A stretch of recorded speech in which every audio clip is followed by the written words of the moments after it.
I mean, he brought some winning stability, and what he's been able to do in terms of winning with injuries. Now, today, I mean, clearly was just too many injuries to overcome, right, and they shot themselves in the foot with all the turnovers there, but he has done a much better job than previous coaches, probably since Bill Parcells here when it comes to, I mean, it used to be under Jason Garrett. Tyron Smith's out, the offense is in shambles. Right. Sean Lee's out, the team doesn't have a chance. Right? He's down. There's a laundry list of players, and he's found a way to get this team to win. He has, but let's be honest here.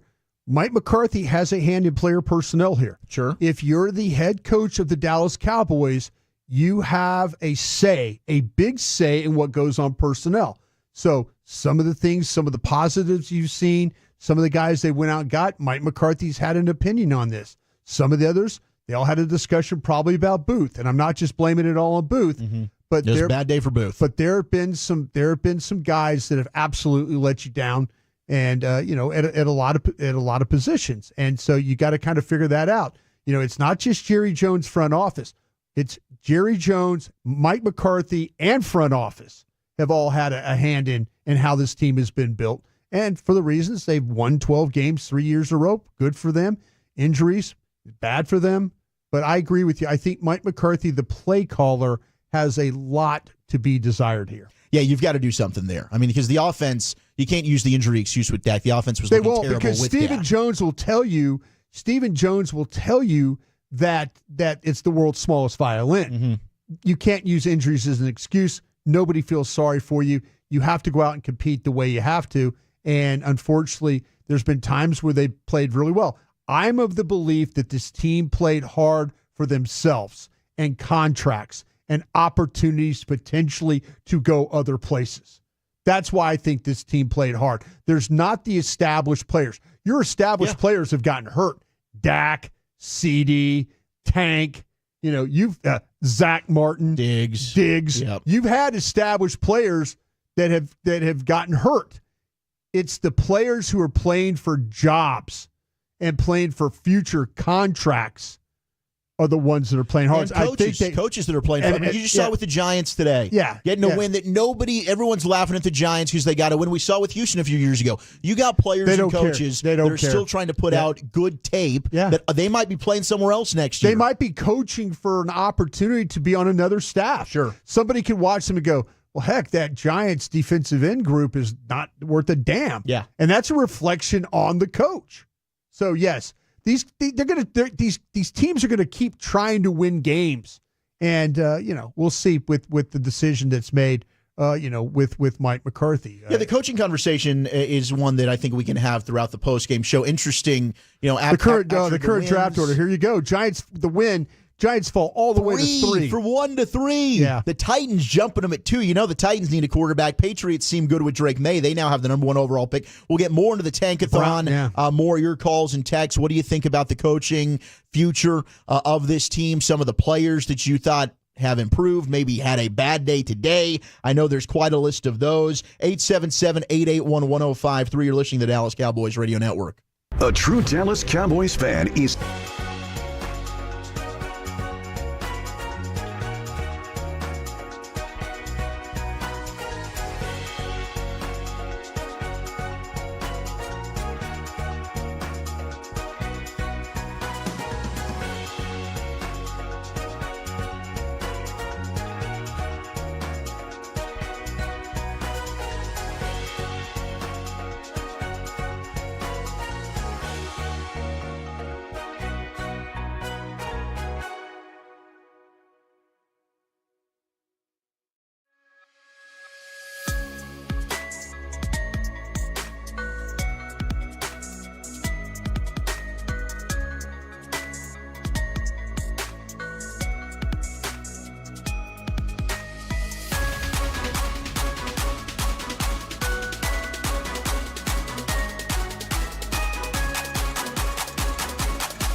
Dallas Cowboys. Brought to you by AT&T, the official sponsor of the Dallas Cowboys. Tito's Handmade Vodka is America's original craft vodka.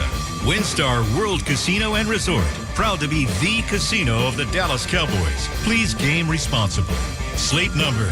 Sleep Number, the official sleep and wellness partner of the Dallas Cowboys. And by Miller Lite, the only beer of the Dallas Cowboys. Pickett in the gun. Snap is back. They rush him. He avoids the pressure. He throws the left side of the end zone. Wide open touchdown. Running away from Booth, Devontae Smith. The Eagles have regained the lead. Certainly a tough day at the office for a lot of players, but Andrew Booth getting the start opposite of Deron Bland in place of Ayo, who is out due to injury. You got Diggs out. You got Carson out. So the Cowboys are down to, Troy Pride, who was elevated from the practice squad, ends up showed a little pride and got in a fight. He sure did. But it was certainly a rough outing there for Andrew Booth. The Cowboys swapped picks with in the offseason to bring him in here. Former second-round pick out of Clemson, played with Zim there in Minnesota, then comes on over, and certainly I think it was Devontae Smith and A.J. Brown, both getting touchdowns against him today. 877-881-1053, number to call, the number to text, 41-7. Eagles beating your Cowboys. Zach Wolchuk alongside the Super Bowl winning scout Bryan Broaddus. Now, the Cowboys did move up a little bit in the draft rankings. They were 15 entering the day, and they were slowly moving up, and I believe they're now up to 12, I think is where it is right now. So still got the afternoon games to be played, but a lot of the teams ahead of them, I don't think they can really make more progress. Brian, you and I off the air were going around and looking. I think the best they could get is 11. I think it's 11, and they'll give us the final tally here. I think they could only – I need to look at the situation with the 49ers, and that'll come down to strength of schedule. Yes. So, that's when you look at – you need others, not just the team you're playing against to lose. You need the others to get a win. Get a win. So, I think the best that Dallas could hope for right now would be the 11th spot. Yeah, it looks like everybody in the top 10 right now, there's no way they're going to finish with a worse record than what the Cowboys have. So you're looking at, at best, maybe 11, but you're sitting at pick 12 right now in terms of tankathon. Big loser today was the Giants. We can get to that a little bit later. So they dropped from 1 to 3. New England at 1, Tennessee at 2, Giants at 3, Cleveland at 4, Jacksonville at 5. A lot of feedback about the coaching conversation. And I agree. We got some of the text. I think it was the 682 and the 469 both texting in about McCarthy. And some of those wins, and I've made this point in the post-game show before, a lot of it is beating up against weaker teams. And that has happened when you look at kind of the body of work. How have they fared when they go up against an opponent that is as good or is better? That oftentimes has not resulted in wins for the Dallas Cowboys. So is that the guy to finally get you over the hump, which this team has been looking to do for the last 30 years? I blame him for the Cincinnati loss, which should have been a win. Mm-hmm. I blame him for, they get the punt, but, you should have just kept running the ball if you could with Rico Dowdle and try and manage that thing a little bit better, but the win against Tampa, Tampa's a team. They got to win today. They just, if Atlanta were to lose, that was you beat a divisional winner late in the year. I'm just trying to be fair here about that. Tampa Bay win, that could be a division winner. Yeah. That's what I'm saying. Yeah. That's what I'm saying. Your losses look bad now against New Orleans. That looks like a really bad loss. Houston ain't playing great right now. With their situation. Atlanta made a quarterback switch. That's how bad they were. At that time, their quarterback lit you up, and everybody else seems to have had and that was with Dak playing quarterback even as well. Yeah. They Mike McCarthy, Brad Sham said it earlier to us on the pregame show that Mike McCarthy came in, we just didn't get the job done early in the season. And I agree. Yeah. I totally agree. Your defense were really not bought into what Mike Zimmer was doing. Mm-hmm. They were still feeling like, Dan Quinn, that's our guy, and Dan was our guy. And Mike and the group didn't teach it fast enough, didn't get it taught well enough, and didn't get the buy-in from the players. They were bad all the way around. Defense was bad. So, and the offense with Dak Prescott, and you never really got anybody going as a second wide receiver. You mentioned Ferguson. You had problems at right guard. You had problems at right tackle.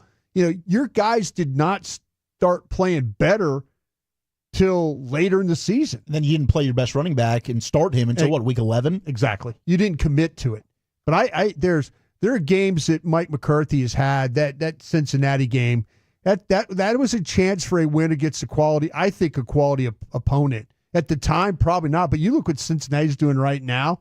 Cincinnati, you say, Cincinnati gets in the tournament dealing with that offense with Joe Burrow and all that. Look out. Yeah. And as bad as that defense has been, they played well against Kansas City. They seem to always play well. When they got to play against the Chiefs, that defense will step up. They figure something out against those cats. They really do. And no, 6-8-2, no excuses for Cooper Rush. No, hell no. One of his worst games. No, he was awful. Today. I mean, you know what you have in Cooper Rush. Cooper Rush is a backup quarterback for a reason. He's a guy that's going to play and try and execute the game plan and don't turn the football over. He was really good against the Buccaneers last week, when they really didn't have any running game. Here they were trying to play a little complimentary football. Unfortunately, though, he couldn't make enough of the throws, and that ultimately hurt him. Yeah. Yeah, no doubt. If we get he was horrible today. If the Mingo pass on 3rd and 1 was his fault, then that was the start. That was the down. In my opinion, that was the moment that started the downfall for him. It was.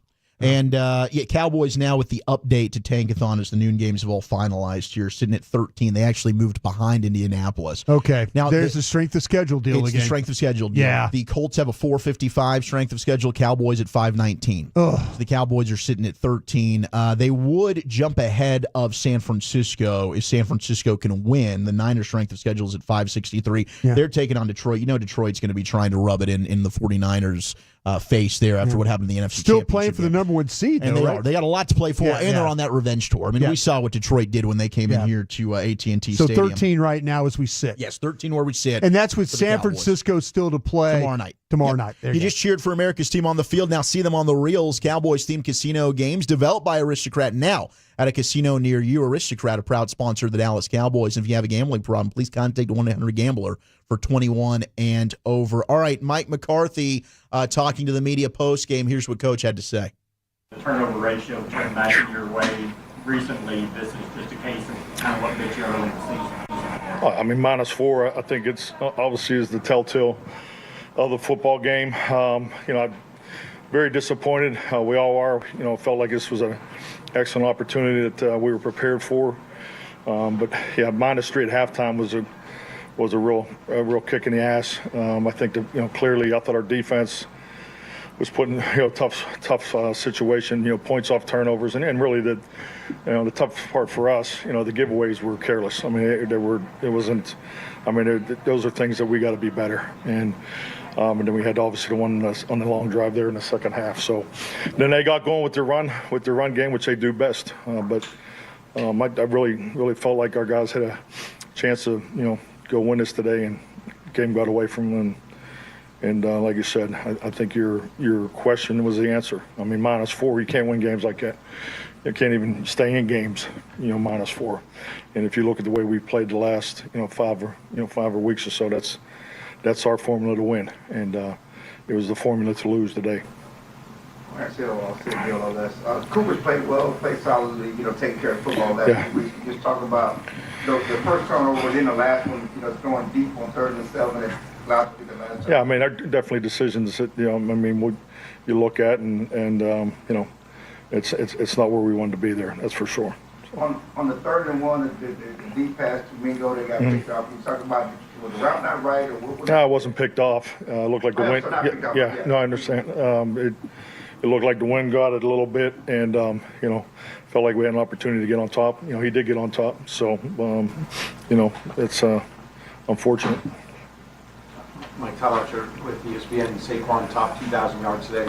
Can you talk about what that means in terms of NFL history? And was it a case of just them wearing you down there a little bit because you guys are on the field? Well, like I said, that's the best thing they do. And when you're playing downhill like that, I think it's definitely helpful. And that's they really got going. I thought our defense did a good job in the first half. The run defense was where it needed to be. Because really the points were off off of our giveaways. But yes, the 2 long drives in the third quarter and, early in the fourth quarter. So he's obviously having a tremendous year. John Machado with The Athletic. How much could you tell when you were calling plays out there that how much more difficult was it not having CD out there?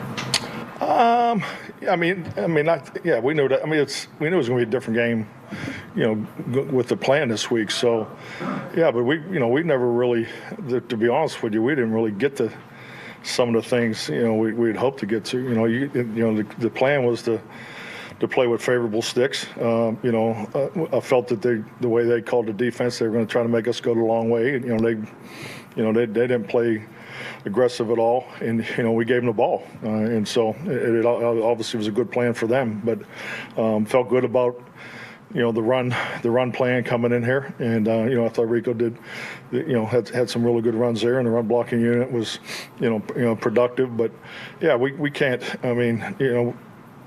It's hard to win games, especially if you're, -2. And really the first half was where it kind of got away from us right there at the end. And then, once they got the run game going, and then we had the fourth turnover. So, but yeah, passing game wise, it wasn't, I wouldn't really say that we stressed them a whole lot, schematically. But, we really wanted to stay in a healthy run pass ratio, and once again we got behind and the game changed. Stressed them. Yeah, they didn't stress them at all. Didn't stress them at all. Weren't able to stretch the field. We gave you the Cooper Rush numbers at halftime. He was 0 for 4 with an interception, passes 25 yards or more down the field. Oh, this Cooper Rush talking about the wind though on that one pass. The wind to Bingo. I really Bingo appreciate, was open. Yeah, I really appreciate Clarence Hill asking the question, because I wish Mike would have. He didn't put a blame. He started talking about the wind, but it seemed like, does that indicate more of a bad pass? I think to me he's saying the ball gets hung up, and Cooper Rush just doesn't drive the ball. Not a lot of velocity. Not a lot of velocity, and so in conditions like that, ball's probably going to sail, and it sailed to the outside. And I think he gave Mingo a little credit for getting vertical on the route, and they got the separation. The ball just, it sounded like Mike's trying to say that it kind of got blown away a little bit. Yeah, my takeaway is it was a poor throw. I thought Mingo did a good job stacking, gets open, wins at the line of scrimmage. And Jonathan Mingo is going to be a guy that's absolutely, under a microscope, because the Cowboys give up a 4th-round pick for him. Yep. So then this year, much like what happened with Trey Lance, you give up a 4th-round pick that could have been a running back for you. Yep. We've looked at some of the guys that went shortly after. Bucky Irving, Isaac Guerrero, people remind me about Tyrone Bucky Tracy Jr. Yeah, they're reminding me about Bucky Irving right now. A lot of players. I guess he had a great day in Tampa. Bucky Irving's continued to stack it up. It was a great day for Baker Mayfield. We'll take a look around the National Football League a little bit later. We'll get back to your calls and texts. We'll hear from Brad Sham. More audio from the locker room. 877-881-1053. Cowboys embarrassed on the road. Eagles winning the NFC East 41-7 as they get the victory. Dallas Cowboys football will continue in a moment.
of uninterrupted coastline. Go to visitportaranzas.com and get acquainted with the island life. McKee goes fade, left side of the end zone, easy catch, Brown. That one on Bland, turned him inside out. Touchdown, Philadelphia.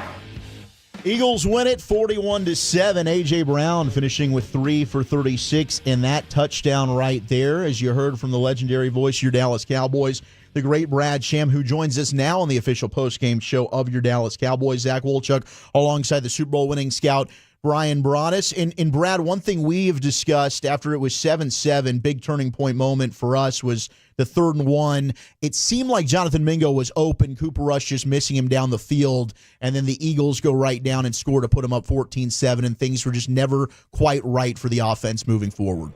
Yeah, I think that's a good place to circle, Zach, and I would question the throw. I don't think that was – we had some indications later that Mike McCarthy was not happy with the decision that Rush made on there. Throw it underneath. It's 3rd and 1. Yeah. I mean, if you're going to get in shotgun, which is not on the quarterback, then throw it underneath.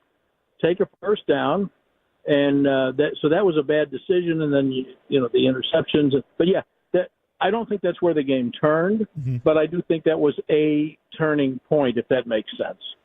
Brad, was it really simply, though, the turnovers were just too much? I think that it was two things, Brian. Look, the other team is better. Much better. So the way you beat a better team is you have to play mistake-free. Right. And we talked about it on the pregame show. That's how they lost the first game. Yeah. The one thing you cannot do is turn the ball over. So they turned the ball over, and then the Eagles took advantage of a guy playing cornerback who under other circumstances wouldn't be. Right. And, he made a terrible mistake on the penalty and gave up a couple of touchdowns. And I really think it comes down to as simple as those two factors. When it comes to next week, I think of the big question we've been getting now that you saw Trey Lance for the final drive, do you think that they might give Trey Lance an opportunity to play in the final game against Washington? Let's see what Washington has at stake. If Washington has to win, if they lose to Atlanta tonight, then they have to win to get in, then I'd start Rush because he's still better and he gives you a better chance to win the game. And I think you want to do everything you can to be a spoiler. If the game means absolutely nothing and they're playing whoever their backup quarterback is, I would give it serious thought, and I think I would at least play him a half. Yeah, Brad, I kind of felt like that maybe, and Zach and I were talking about this, Mike McCarthy's kind of a historian and like an integrity of the game guy. Yes. Yeah, I think that you do not want to be that coach that you might be in a situation like that one day where you need somebody to play hard and they turn around and they empty the bench. I think that's a great point, Brian. I think that is a great point because I do think that's who he is. Yeah. Yeah. I think all along he's trying to win games, but I think this final one, it is about the integrity because you don't want to be the coach one day that you need somebody to play well and they don't. And they don't try, and now you're knocked out. That's a terrible feeling to have to deal with. And even if it's not about you don't want to be in that position someday, right? If you are the guy who respects the history and the integrity of the game, then you just don't do that. No, not at all, not at all. Brad, we could talk about the injuries and stuff like that. Just the cornerback play, though, and not just this game, but the whole entire season, it just hasn't been right at cornerback for the Dallas Cowboys, has it?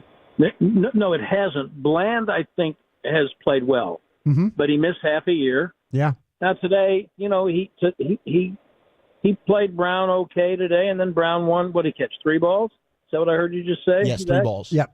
Yeah, I mean, okay, so a couple of them were touchdowns. He's an all-pro. And I thought Bland did okay with him. But, Bland missed half a year. Brian, I know that that there are, for whatever reason, there are people inside the building who think that Diggs might have approached his rehab in the offseason a little more assiduously. Does that mean lackadaisical? Is that what that means? It means they just would have liked to hit. Not lackadaisical is a strong word, and it's a damning word. Okay. But I do. I'll think use the damning word. Yeah, I know you will. I think there are people. Be damned! I'll use the damning word. There you go. They would have liked to have seen him apply a little different approach to some of the to some of the work ethic, and then so then after that. They had high hopes for Carson. They sure did. I did too. And I did too, based on what we saw in training camp. Yeah. And then he did not carry that over to the regular season, and maybe it got in his head. Who knows? Then he got hurt, and he's on IR.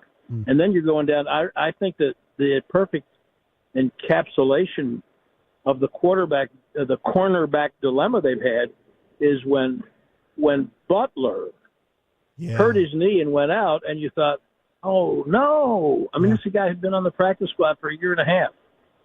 It's not like he hadn't had the opportunity to make you get him on the field, but he had played well. He'd done the most with his opportunity, and then he went out. And then, Oruwariye had a moment in the Giants game early in the year, and then he was up and down and got hurt. So, yeah, I mean, they just have – I think it underscores the importance of having as many competent cornerbacks as you can get. 41-7, Eagles beating the Cowboys. Brad Sham with us here on the official postgame show of your Cowboys. Does today's game, and it is prisoner of the moment and reactionary, but does it change at all the way you feel about the coaching staff moving forward? It does not. And the reason it does not, and it's a well-formed question, Zach, because coaching staff, Zimmer had them. I mean, look at the first, most of the first half. The first points are not against the defense. Then they've got them bottled up, and Barkley's not doing anything, and the whole greater than sum of the parts that continued to hold. And I'd be really intrigued to see another year of Zimmer working with these same players and the ones that they bring in to hopefully to make it better. And as far as McCarthy, it does not change anything for me because I really thought, I said this during the broadcast, and I really believe it, and I think they showed it on the field. The team came ready to give the Eagles a game. They came ready to give them a fight. And then the turnovers happened, and then the cornerback stuff happened, and there you have it. I still think McCarthy has you'd have to tell me who you're – it's like, should we sign Dak or not sign Dak? Mm-hmm. You have to tell me who the replacement is. And see, but that's their job, though, Brad. That's their job to figure that out. No, of course it is. Of course it is. But I would be in favor of giving him. Zach's question is: does today change the way you think about it? Sure. No, I didn't mean to jump you like that. I'm just saying. No, you're fine. But for me, today doesn't change it. Yeah. I just. Like when somebody tells me, and again, this is just not you. I've heard others say this. Well, who are they going to get? Who are they going to? That is their job. Well, that's not my job. That is their job to figure out. Tell me who. Well, that's I have an idea who I would. But hold on a minute. Now I love you, but that's a cop out. It's not a cop out. It's not a cop out. No. It is. No, it is for publicly to take, if you're going to take the stance that, and again, I think it's the same thing as with the quarterback. I don't want that guy. Okay. Let's not have that guy. Who do you want? Well, that's not my job. No. I'm saying that is their job, but if I was asked, I would have an idea who I want. Well, that's different. That's fair enough. You're supportive of the coach, which is fine. No, that's good. I'm not challenging that. I'm saying though that if for somebody to, if you want to change the coach, have an idea of who you want. Here's my list. Do you think these guys are better than here's my guys. Well, that's fair, and that's a different way of saying it, and that's fair because I would say this: if they know that in their minds, they could be right or wrong. Right. If they know that in their minds he's not the guy, don't keep him just because you can't think of anybody better at the moment. Right. Then, yes, you're 100% right. Then it is their job. Yeah. But when I am doing my calculus, I'm looking at what are the pros for keeping him with this group a little longer. Okay. And I think that there are most people, and you guys talk to them every week. They call in, and they call in during the week on our flagship station. 12-5, 3 years in a row doesn't mean a thing. Yep. Nope. They didn't do it in the playoffs. Well, I thoroughly disagree with that. And by the same token, they're 3-7.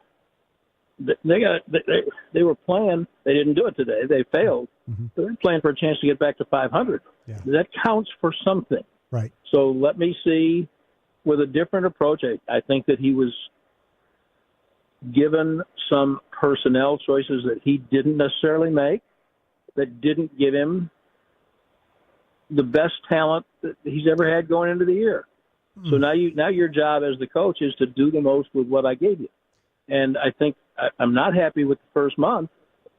And if I were to hire him again, and I am saying that I would want to hear him tell me how and why the first month of the year next year is going to be better than the first month of the last 2 years. But my question is, my answer to the question of did today change your mind? No, it did not for me. It did not. Yeah. Brad, this is where I would disagree with you on the personnel side of it, because my experience of working with that organization, the head coach has a great deal of say in what their personnel is. Mike even stood at the podium, and when you were probably in the audience, said, I've had more say in personnel here than I had in Green Bay. Yep. Which I know for a fact. Teddy Thompson was picking players. So Mike has a hand in the cards that are dealt to him, in my opinion. Well, that's fair. So I'm gonna say I'm not gonna use that as a reason. I'm gonna use that as no, he was part of this too. If you're gonna blame the front office and blame the coaches, you need to blame them both. Is really what you need. think that's fair. Yeah. No, I think that's fair. Okay. Yeah. But I would like to see him make some different group personnel decisions. Sure. This gambles that they took at running back, defensive tackle, and the offensive line. And Jerry, Jerry said it on our flagship station this past week. I might have been out ahead of my skis on the offensive lineman. Yeah. That's his way of saying, I messed that up. Yeah, I agree. And so those decisions, which you're 100% right, include the head coach. At those positions, I thought they were an 8-win team, a 9-win team at best coming into the year for those reasons, because they didn't address those positions. Sure. So now I think they'll take a different approach to some of it next year. But they do need to do more in personnel acquisition in the off season so that they can get off to a better start. Agreed. Brad, thank you so much. Whoever the coach is. Yeah. Amen. Mike McCarthy for sure. Yeah. Brad, thank you so much. Happy Hanukkah, Happy New Year, and we'll see you next week at AT&T. Thank you, boys. Look forward to it. Thank you. There he goes. Brad Sham with you, brought to you by the National Medal of Honor Museum. Join the mission at NMOHmuseum.org, and AT&T, the official 5G innovation partner of the Dallas Cowboys. Let's pause 10 seconds to allow stations to identify themselves across the Dallas Cowboys radio network. Your turn it on, leave it on.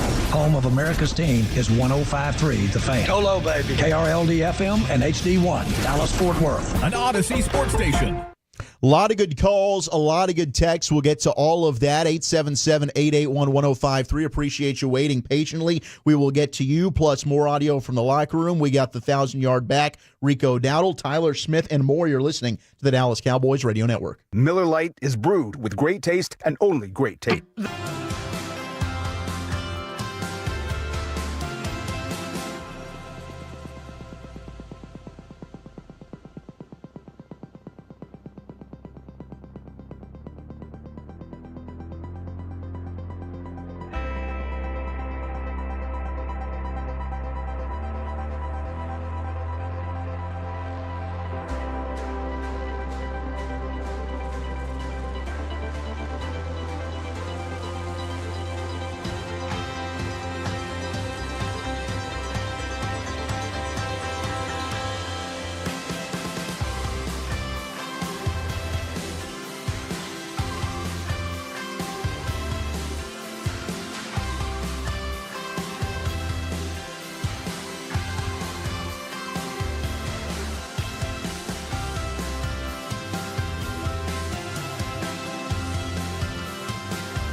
Ford is the best in Texas. And by DallasCowboys.com. Keep track of the boys with daily podcasts and up-to-the-minute blogging at DallasCowboys.com and on the official Dallas Cowboys app. So the Cowboys start at the 30. Play action fake and a bootleg to the right by Rush. And he threw the ball into a crowd. Ball's out. It looks like a catch and a fumble. And the Eagles believe they've got the ball at the Dallas 38. They sure did. One of a plethora of turnovers today, 4 total from the Cowboys, 2 interceptions from Cooper Rush, 2 fumbles as well. Ferguson and Dowdle responsible for those. Cooper Rush now 0-3 as a starter against the Eagles. He's 9-2 as a starter against everybody else. And Tanner McKee coming into this game, not a guy that we liked a lot. Not a huge fan of his. Not at all. Not a huge fan. But he's the first player in the NFL draft era since 1936 to have multiple touchdown passes in his NFL debut while attempting 5 or fewer passes. He went 3 of 4 for 54 yards and 2 touchdowns. I thought, oh my gosh, Tanner McKee's coming in. Maybe you get a drive going, he's going to turn the football over. That didn't happen. In fact, it was the polar opposite. That was as funny. Why do I be hopeful? I shouldn't be hopeful. I was catching some funny numbers here. I was looking at Philadelphia, the rushing totals. They had 42 carries for 179 yards. It's a 4.3 average, 1 touchdown, long of 23. Jeez.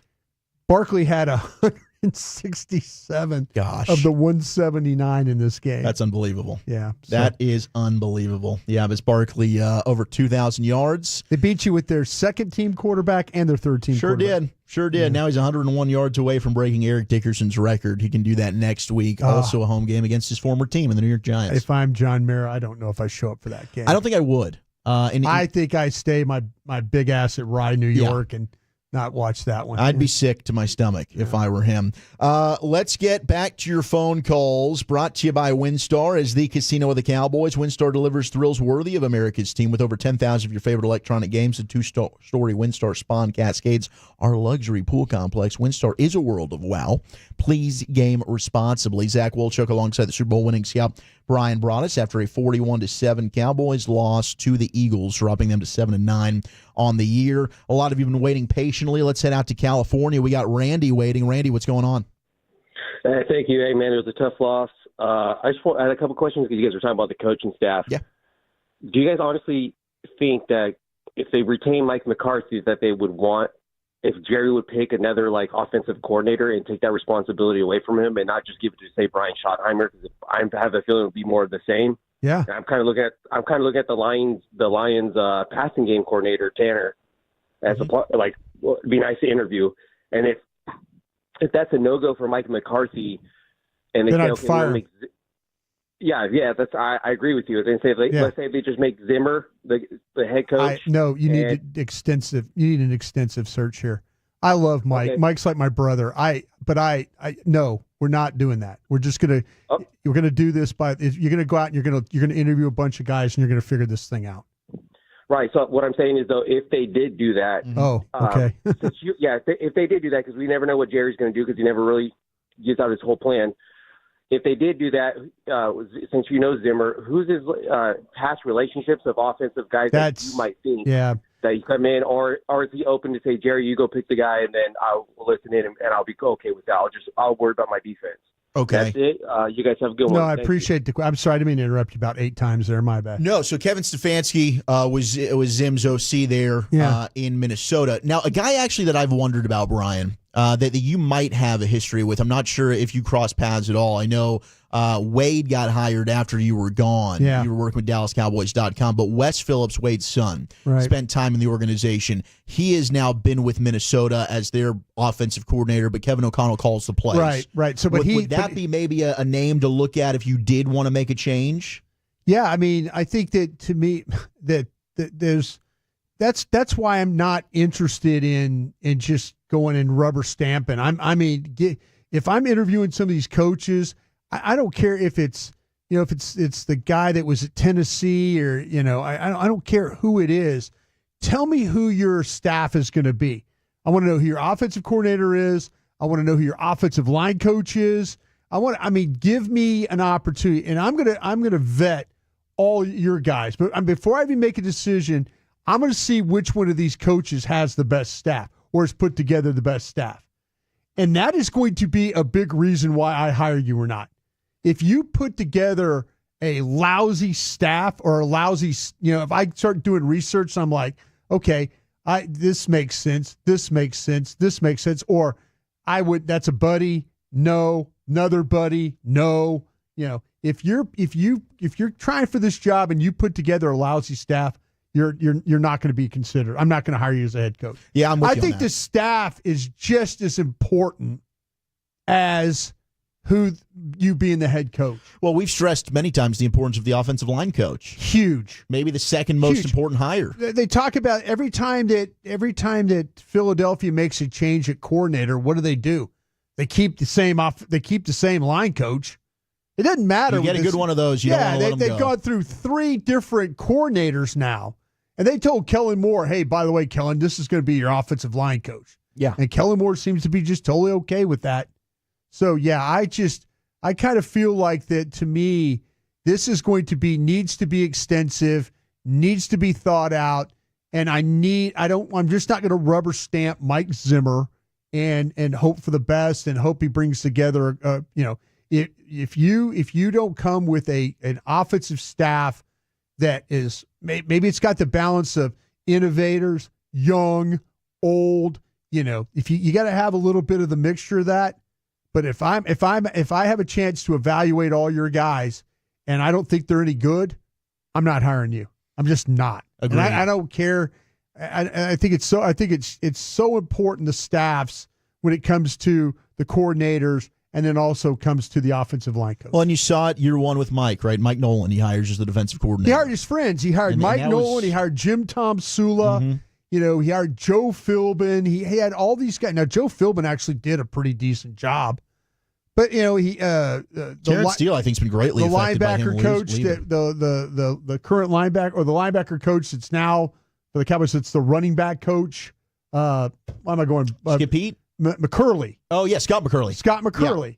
Yeah. He hired. Now the one guy he seems to have that everybody likes is Scott Tolzien and Al Harris. Yeah, those. Well, I'm on offense. On offense, for sure, absolutely. Yeah. So yeah, to me, that's what this is about.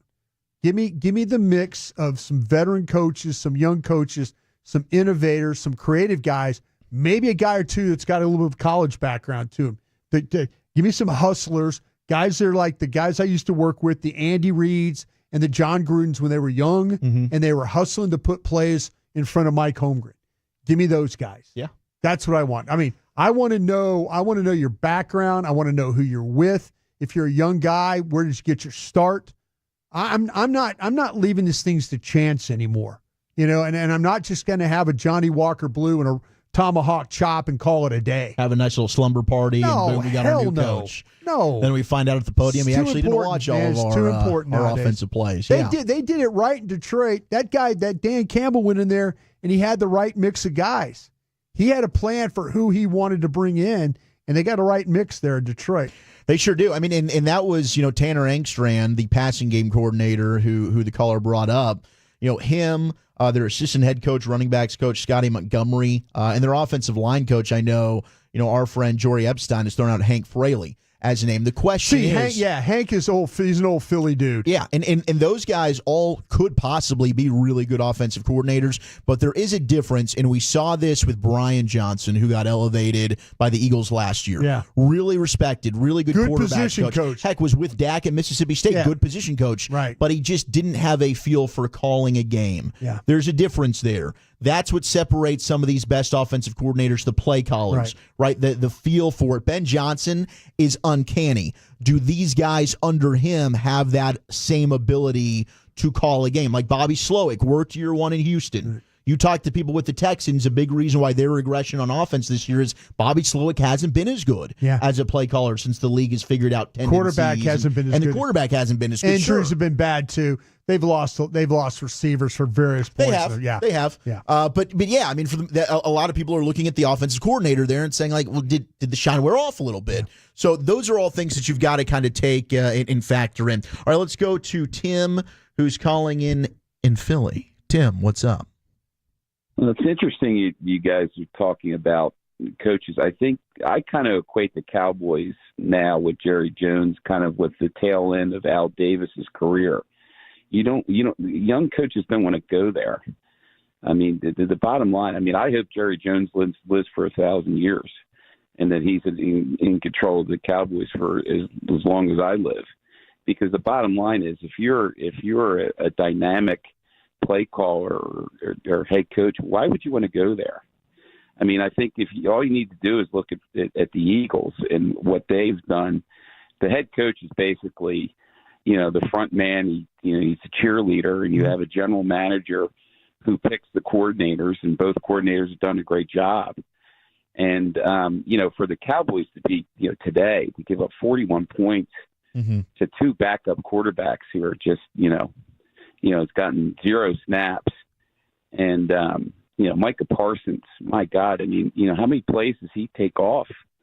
I mean, he does not play hard at all. I mean, there's talk around he wants to come and play for the Eagles. Who wants him? I mean, I know, he gets stats and things like that, but, Can I circle back with you? As an Eagles fan, I hope McCarthy is there next year. Can I circle back with you a little bit here? Sure. Yeah, I think Kellen Moore cut his teeth here as the OC here. So, I mean, they're capable. You're benefiting right now from mistakes. So why did he leave? No, he left because him and Mike McCarthy didn't get along. That's why he left. Yeah, once again. Yeah, his contract ran out. He went to the Chargers last year, and then that thing completely fell apart. And so the Eagles are looking for a coordinator. They hire, much like Dallas hired Dan Quinn. You get a guy that kind of bounces from one place to the other, and they have weapons in Philadelphia. Kellen Moore had success here when they had weapons. So and sometimes how do you let him go? Well, you let him go because he didn't want to be here anymore. Kellen Moore made the decision. See, you're blaming it on Jerry, but honestly, he had a problem with Mike McCarthy. That's the problem. It's not that young coordinators don't want to be here. Jerry gave him a chance. And guess what? You mentioned two guys. The Eagles. You busted on both your coordinators last year. Fired both of them. And guess what? Guess what happened? Yeah, you got a guy. The manager said these two guys are going to be in control of the offense and defense, and now you've won 13 games. Sure, going in win 14 games. Yeah. You don't have that type of vision with Jerry Jones. I mean, come on, guys. I mean, it's a joke. Your franchise is an absolute joke in the NFL. Sure, and I love it. Yeah. but for you guys to think that you're going to get any type of innovator, this team will. This team will. This team will enjoy your moment in the sun. No, I enjoy the moment in the sun. Tim. I mean, enjoy your moment. The Eagles got their division title this year. Enjoy your moment. They won't get it next year because we have just a revolving door in the NFC East. I don't really disagree with a ton of what he's saying there. I don't think the blame with all of this goes on the coach. No. I don't. I do think that there is some I have to take a pause and wonder, when it comes to the hiring, we have seen them fail before, which is why if they do move on, everything you've stressed about an extensive search, they've got to do that. They can't just hire someone they're comfortable with. Yeah. They can't just hire a friend. They can't just hire a referral from Jay Glazer or whoever the hell it is that's in their ear. They've got to do a better job. And then I do think, speaking from a lot of the fans that I get to chat with and that call in and text in, would Jerry hire somebody that would then take, if they ultimately had that success, take the shine away from him? Right. And I think that's kind of where Tim was going to a little bit there, because over 30 years, that's tough to kind of argue with. Right. Yeah. We do know Jerry does kind of want to win his way. The separation with him and Jimmy is we've heard all the stories. I just didn't need to hear it from him. But no, from an Eagle fan, I'm with you, dude. No. Screw that guy. Appreciate you listening and tuning in. But, get your 76ers back on track, bro. Yeah, I'm looking forward to the one and done in the postseason for the Eagles. I am too. All right, let's go. We'll get back to your calls, Jim, Marcus, Jeff, the other callers that have been waiting very, very patiently. Jordan, I appreciate you. Ignacio, we will get to you very, very soon. 877-881-1053. We do have to hear from a very passionate Tyler Smith, who was asked about quitting. Did this team quit? Tyler Smith gives you some feedback on that. Then more of your calls and text. Dallas Cowboys football will continue in a moment. It's football season. Grab your Dallas Cowboys gear at JCPenney. If you love America's team, we've got all the star power you need. From jerseys to tees, hoodies to accessories, they're game day ready and everyday approved. Huddle up in store and game plan for the whole family.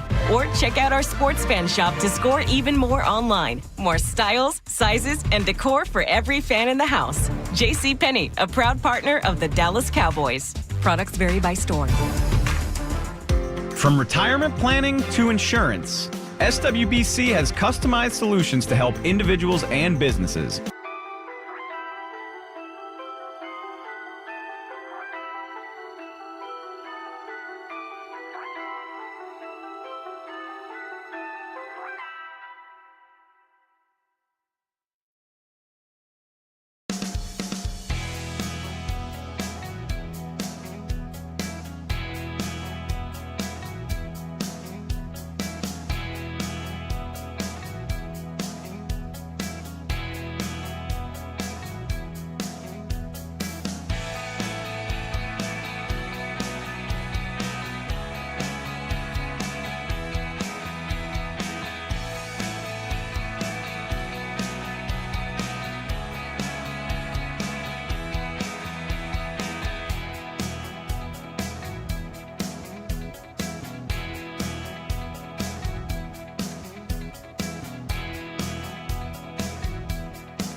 On for Rush.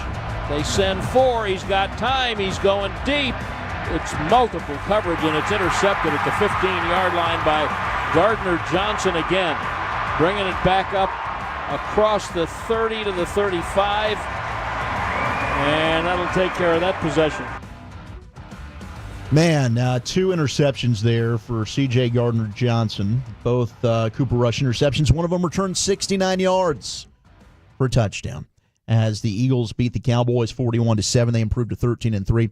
Cowboys falling to 7-9 on the season. 877-881-1053. The number to call, the number to text.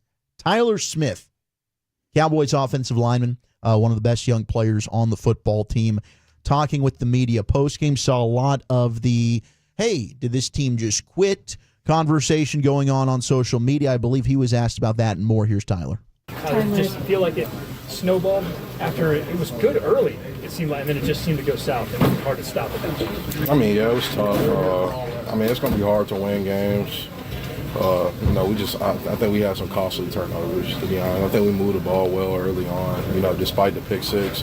I think we overcame that, the way we should have. We came in and we scored the way we were supposed to. I just felt like, we were beating ourselves more than they beat us, quite honestly. So we just got to, that's just got to be cleaner.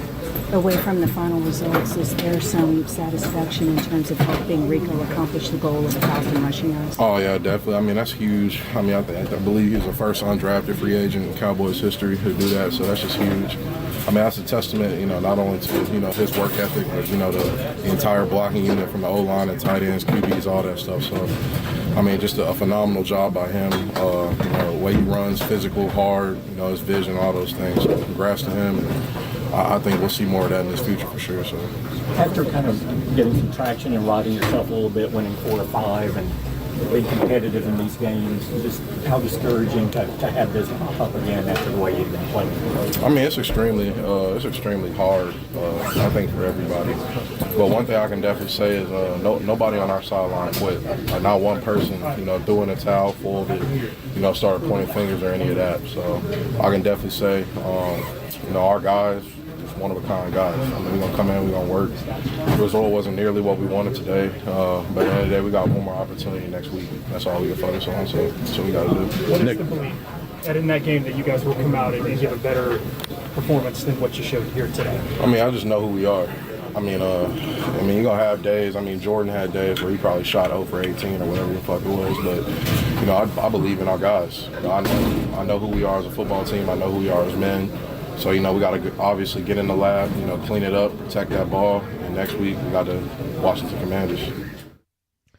Tyler Smith, after a 41-7 loss on the road to the Eagles. Certainly you lose on the road to a division rival, but also just the way this season has been going, it's frustrating. And I didn't quite see that. There was quit today.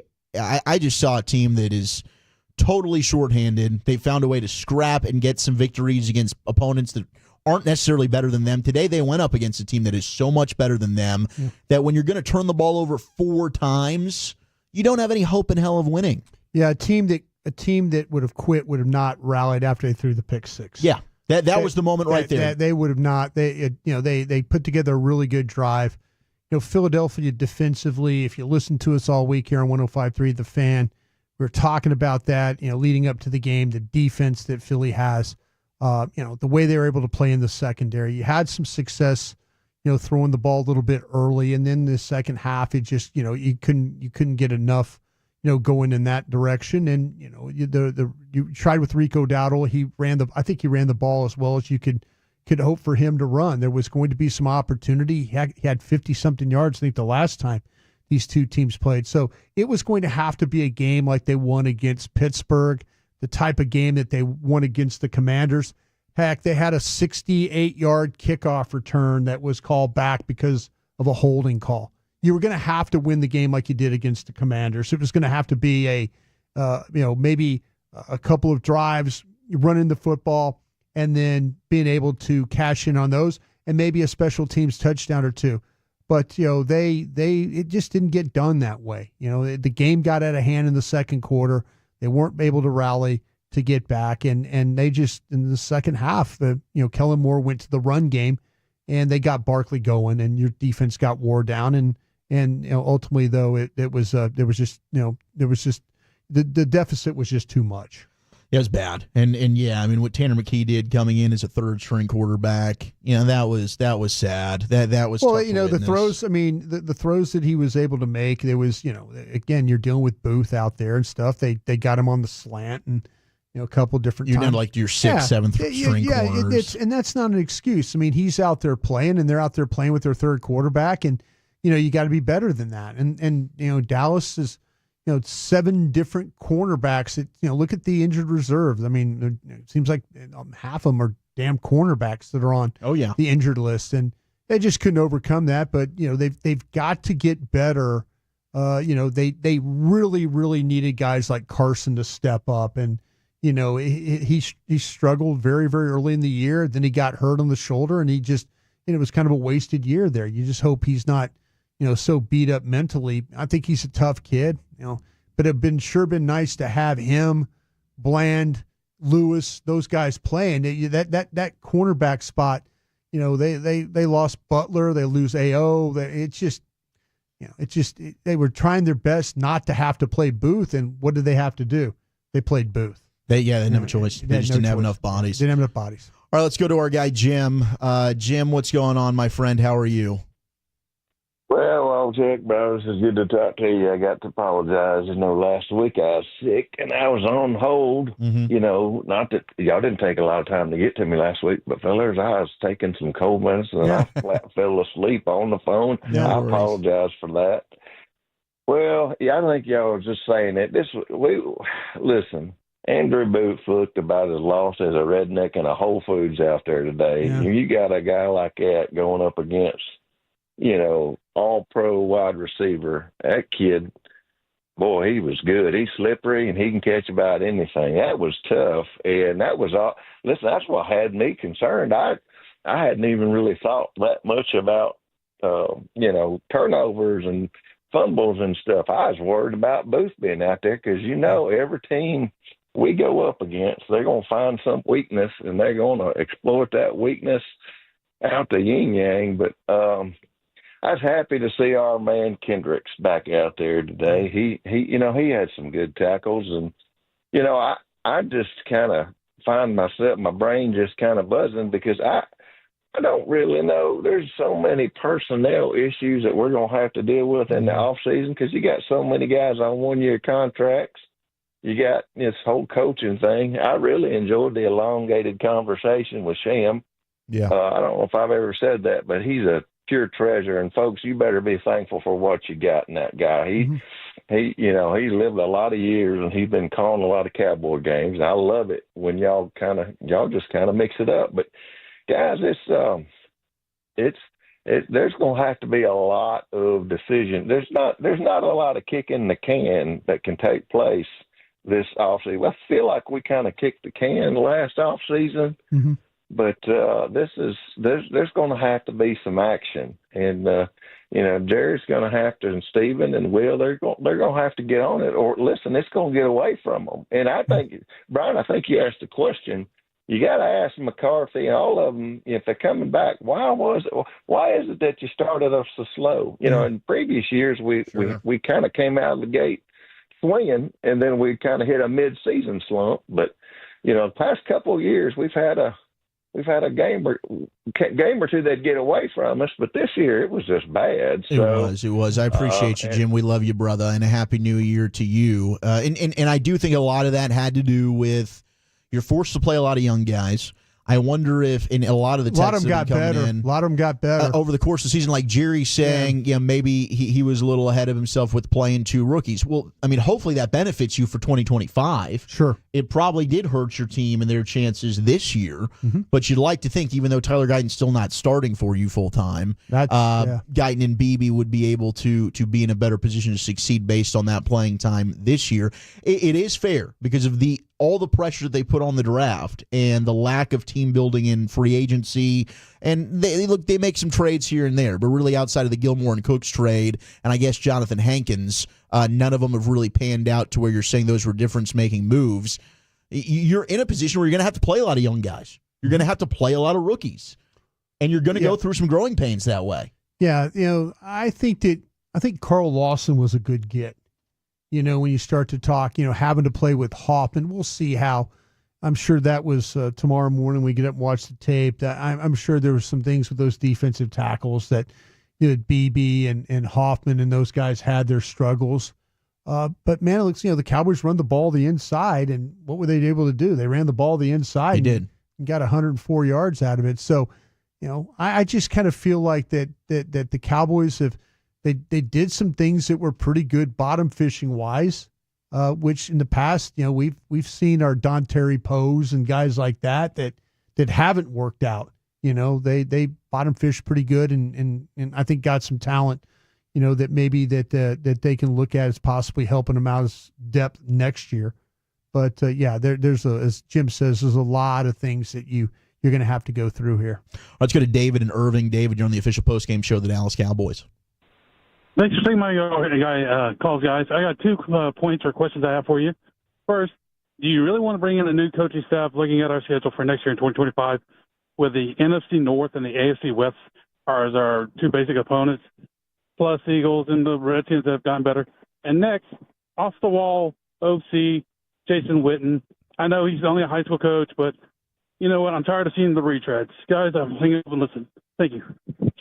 Yeah, I appreciate the call, David. Look, the schedule is going to be the schedule is what the schedule is. Yeah, but you're honestly that you've got those two divisions that you handle, and then but the other games that you're going to have, you're going to finish third in the division, right? But you also don't know how good those divisions end up being. I don't think anybody thought the North would be as good as it is this year, exactly, and I don't think anybody thought the NFC West would be kind of as poor as it is this year, right? So when you were kind of looking who would I rather play preseason, I'd probably rather have played the North. Yeah. Well, the North has been the best division in all of football. Sure. So year to year, that's very, very volatile.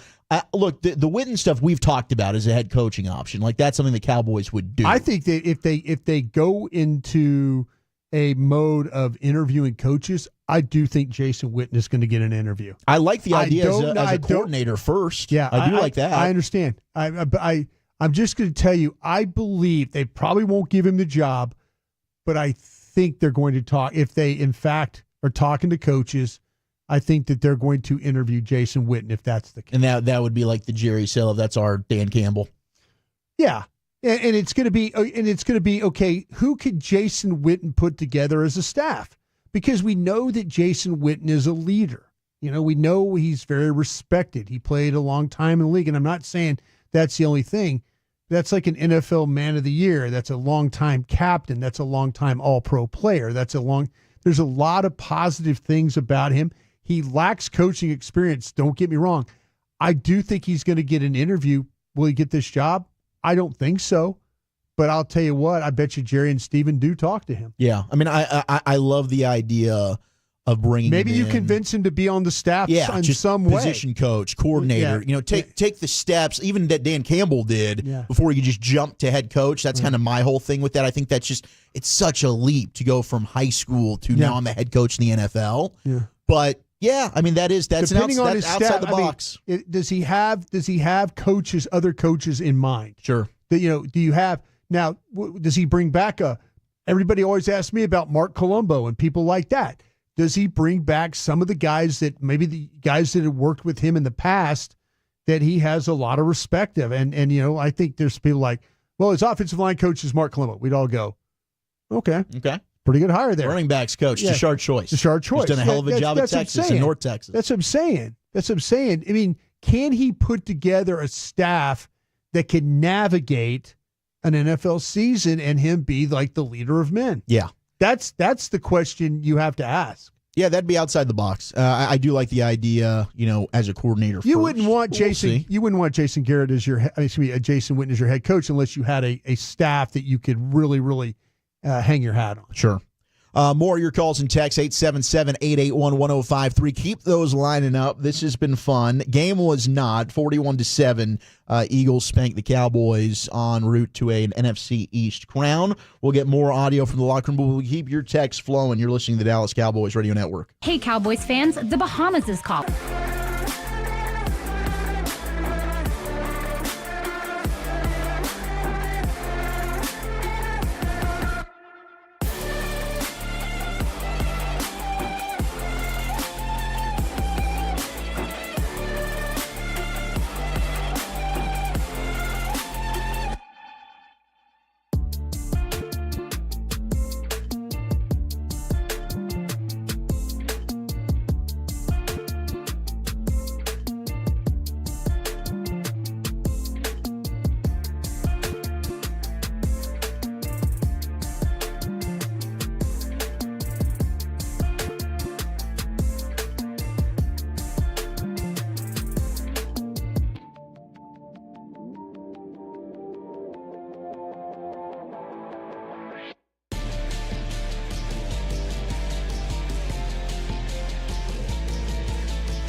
Blockchain.com.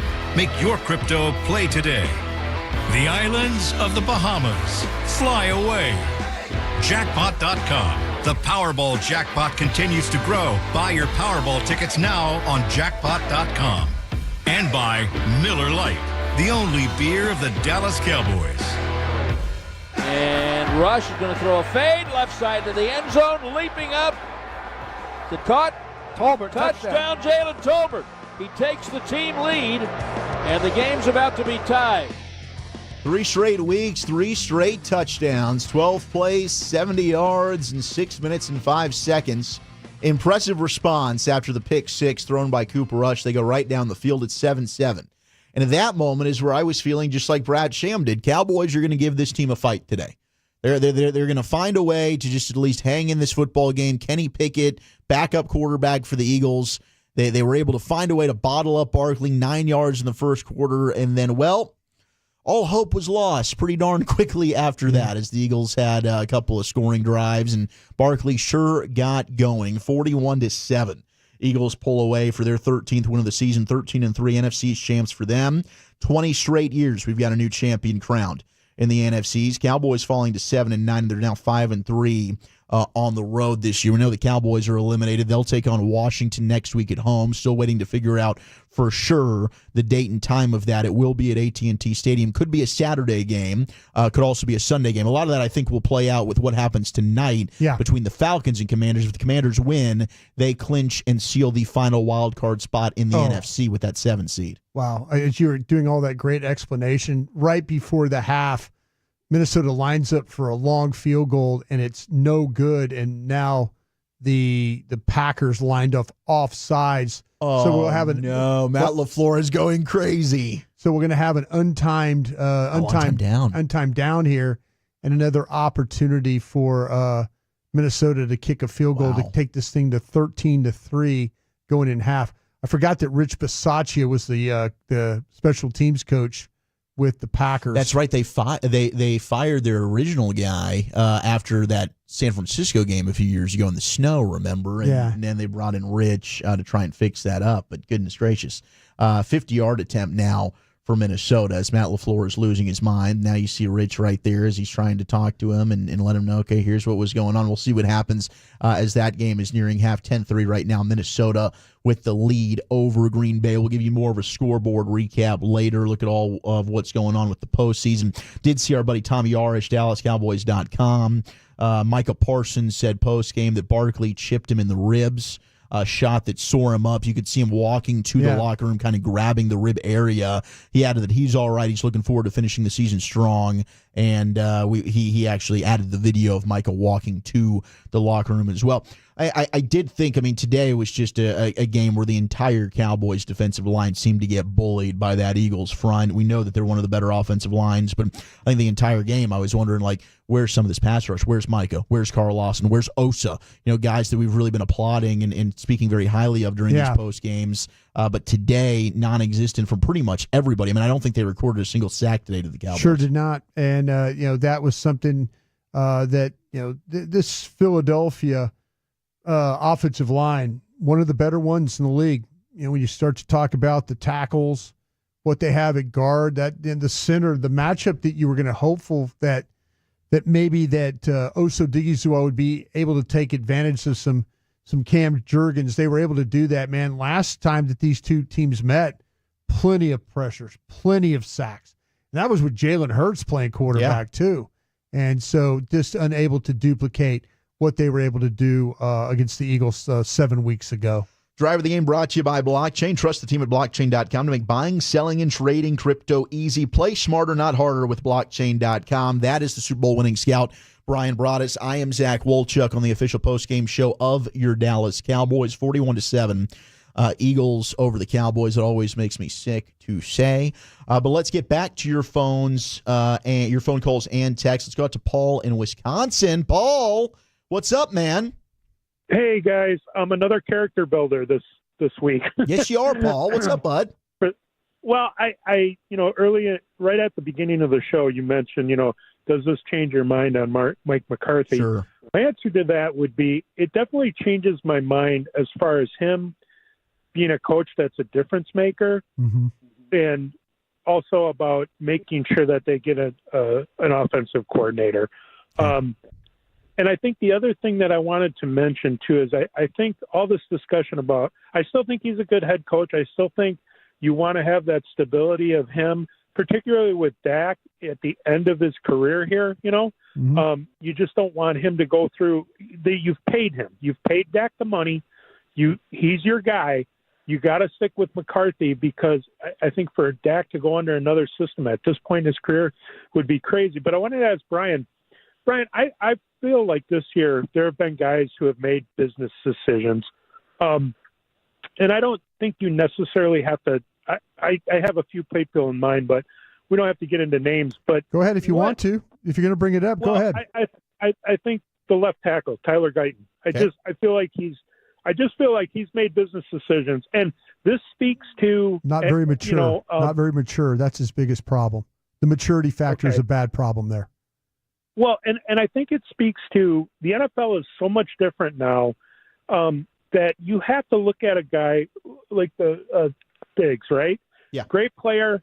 He got paid, but is he a distraction? You know, the NFL is so much different. Players are looking at their contracts more than they are the next week's game. They're thinking ahead as like, I got to get a second contract, got to get paid.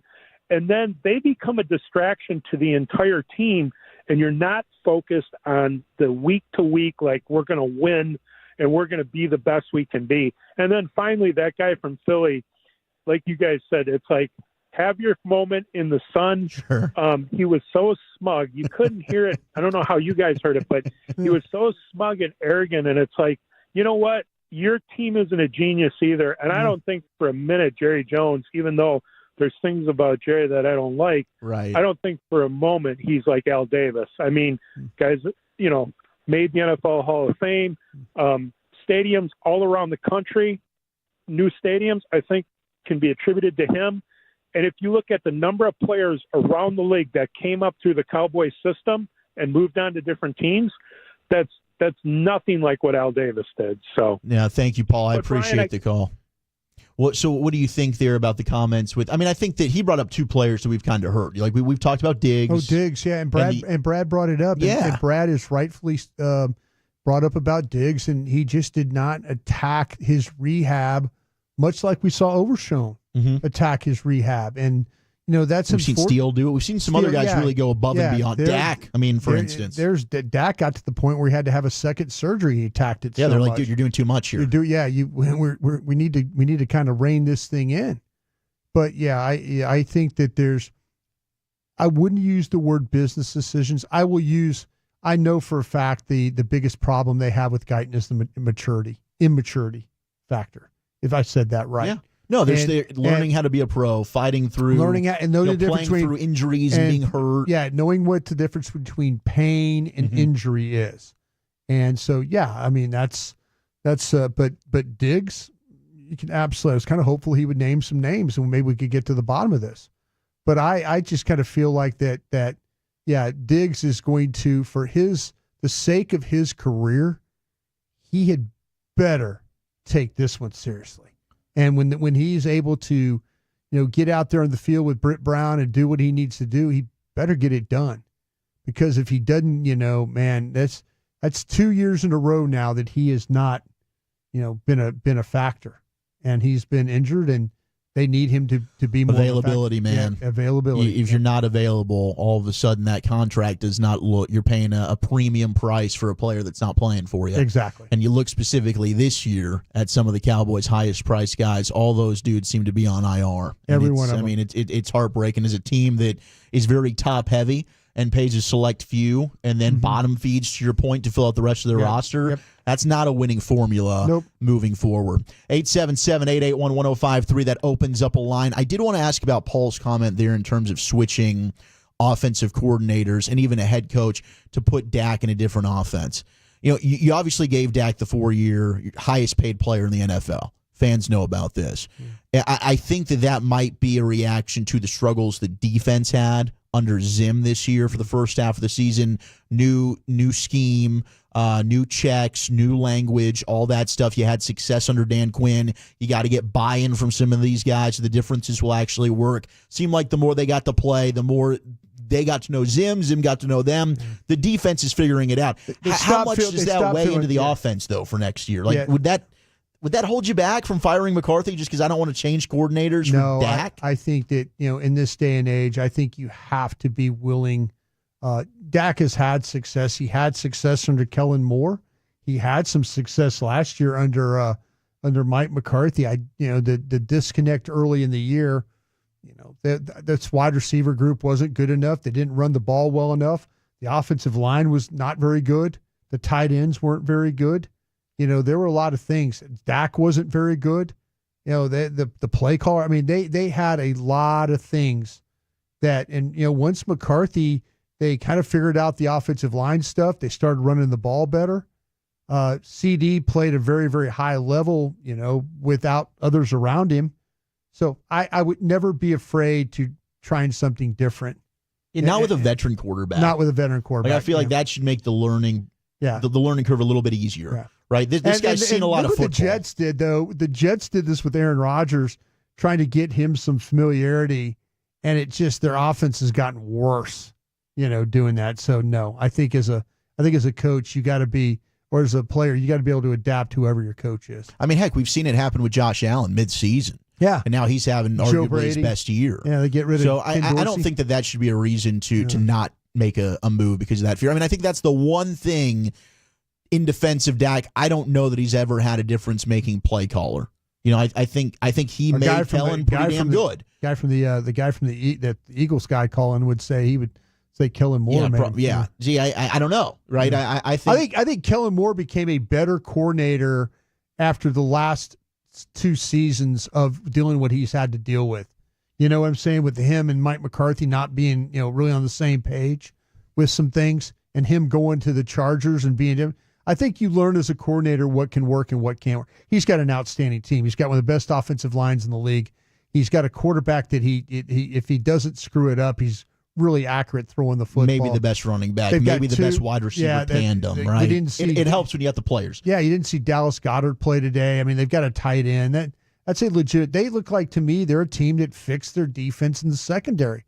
That was something that was really, last year at this time, they were god-awful in the secondary. And and maybe Darius Slay is the worst of the players, if you want to be honest, right? Well, now. and I think that you look at that, and you're right. I would agree. I mean, they draft Quinyon Mitchell, they draft Cooper DeJean, they bring in Zach Bond, who's been having a hell of a year. That was a value free agent signing. They bring back C.J. Gardner-Johnson. Smith has grown as an edge. Nolan Smith, Jalen Carter, Jordan Davis. Vic Fangio. I mean, they've done a lot. Those all worked out. Yeah. That is the one thing with the caller from Filthy earlier, and we have Cowboy fans in Eagle Country, so I did not know that was an Eagle fan when we first took that call, and I apologize to Cowboy fans that are listening and saying, "What the hell? Well, how did he get on here?" My apologies there, but the one thing that I do think Howie Roseman does seem to have a plan. I don't know that the Cowboys always seem to have a plan when it comes to that type of stuff. All right, let's pause 10 seconds for station ID across the Dallas Cowboys radio network. Your turn it on, leave it on. Home of America's team is 105.3 The Fan. Hello, baby. KRLD-FM and HD1, Dallas-Fort Worth. An Odyssey sports station. All right, we'll get back to your calls and texts as the phone lines just keep filling up, and I am here for it. We party with you for another hour, eventing Cowboys. Let's get over this 41-7 loss to the Eagles, which always ruins my day. That's for damn sure. We'll hear more from you. We'll get more player locker room audio. Rico Dowdle is speaking, the 1,000-yard rusher himself. Dallas Cowboys football will continue in a moment.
keeps your face on your face, right where it belongs. New Whataburger Bacon Glaze Jalapeno Double. It's just a little hot. Available for a limited time. And Rush is going to throw a fade, left side to the end zone, leaping up. The caught. Tolbert, touchdown, Jalen Tolbert. He takes the team lead, and the game's about to be tied. 41-7. That is our what a play of the game, brought to you by Reliant, an NRG company. As Jalen Tolbert, look, Brian, I think really what it was is it took for you to quit on Jalen Tolbert. Yeah, he got the memo. He did. He realized, my gosh, congratulations. If Uncle Bri is going to quit on me, I better step my damn game up, and he sure has ever since that moment.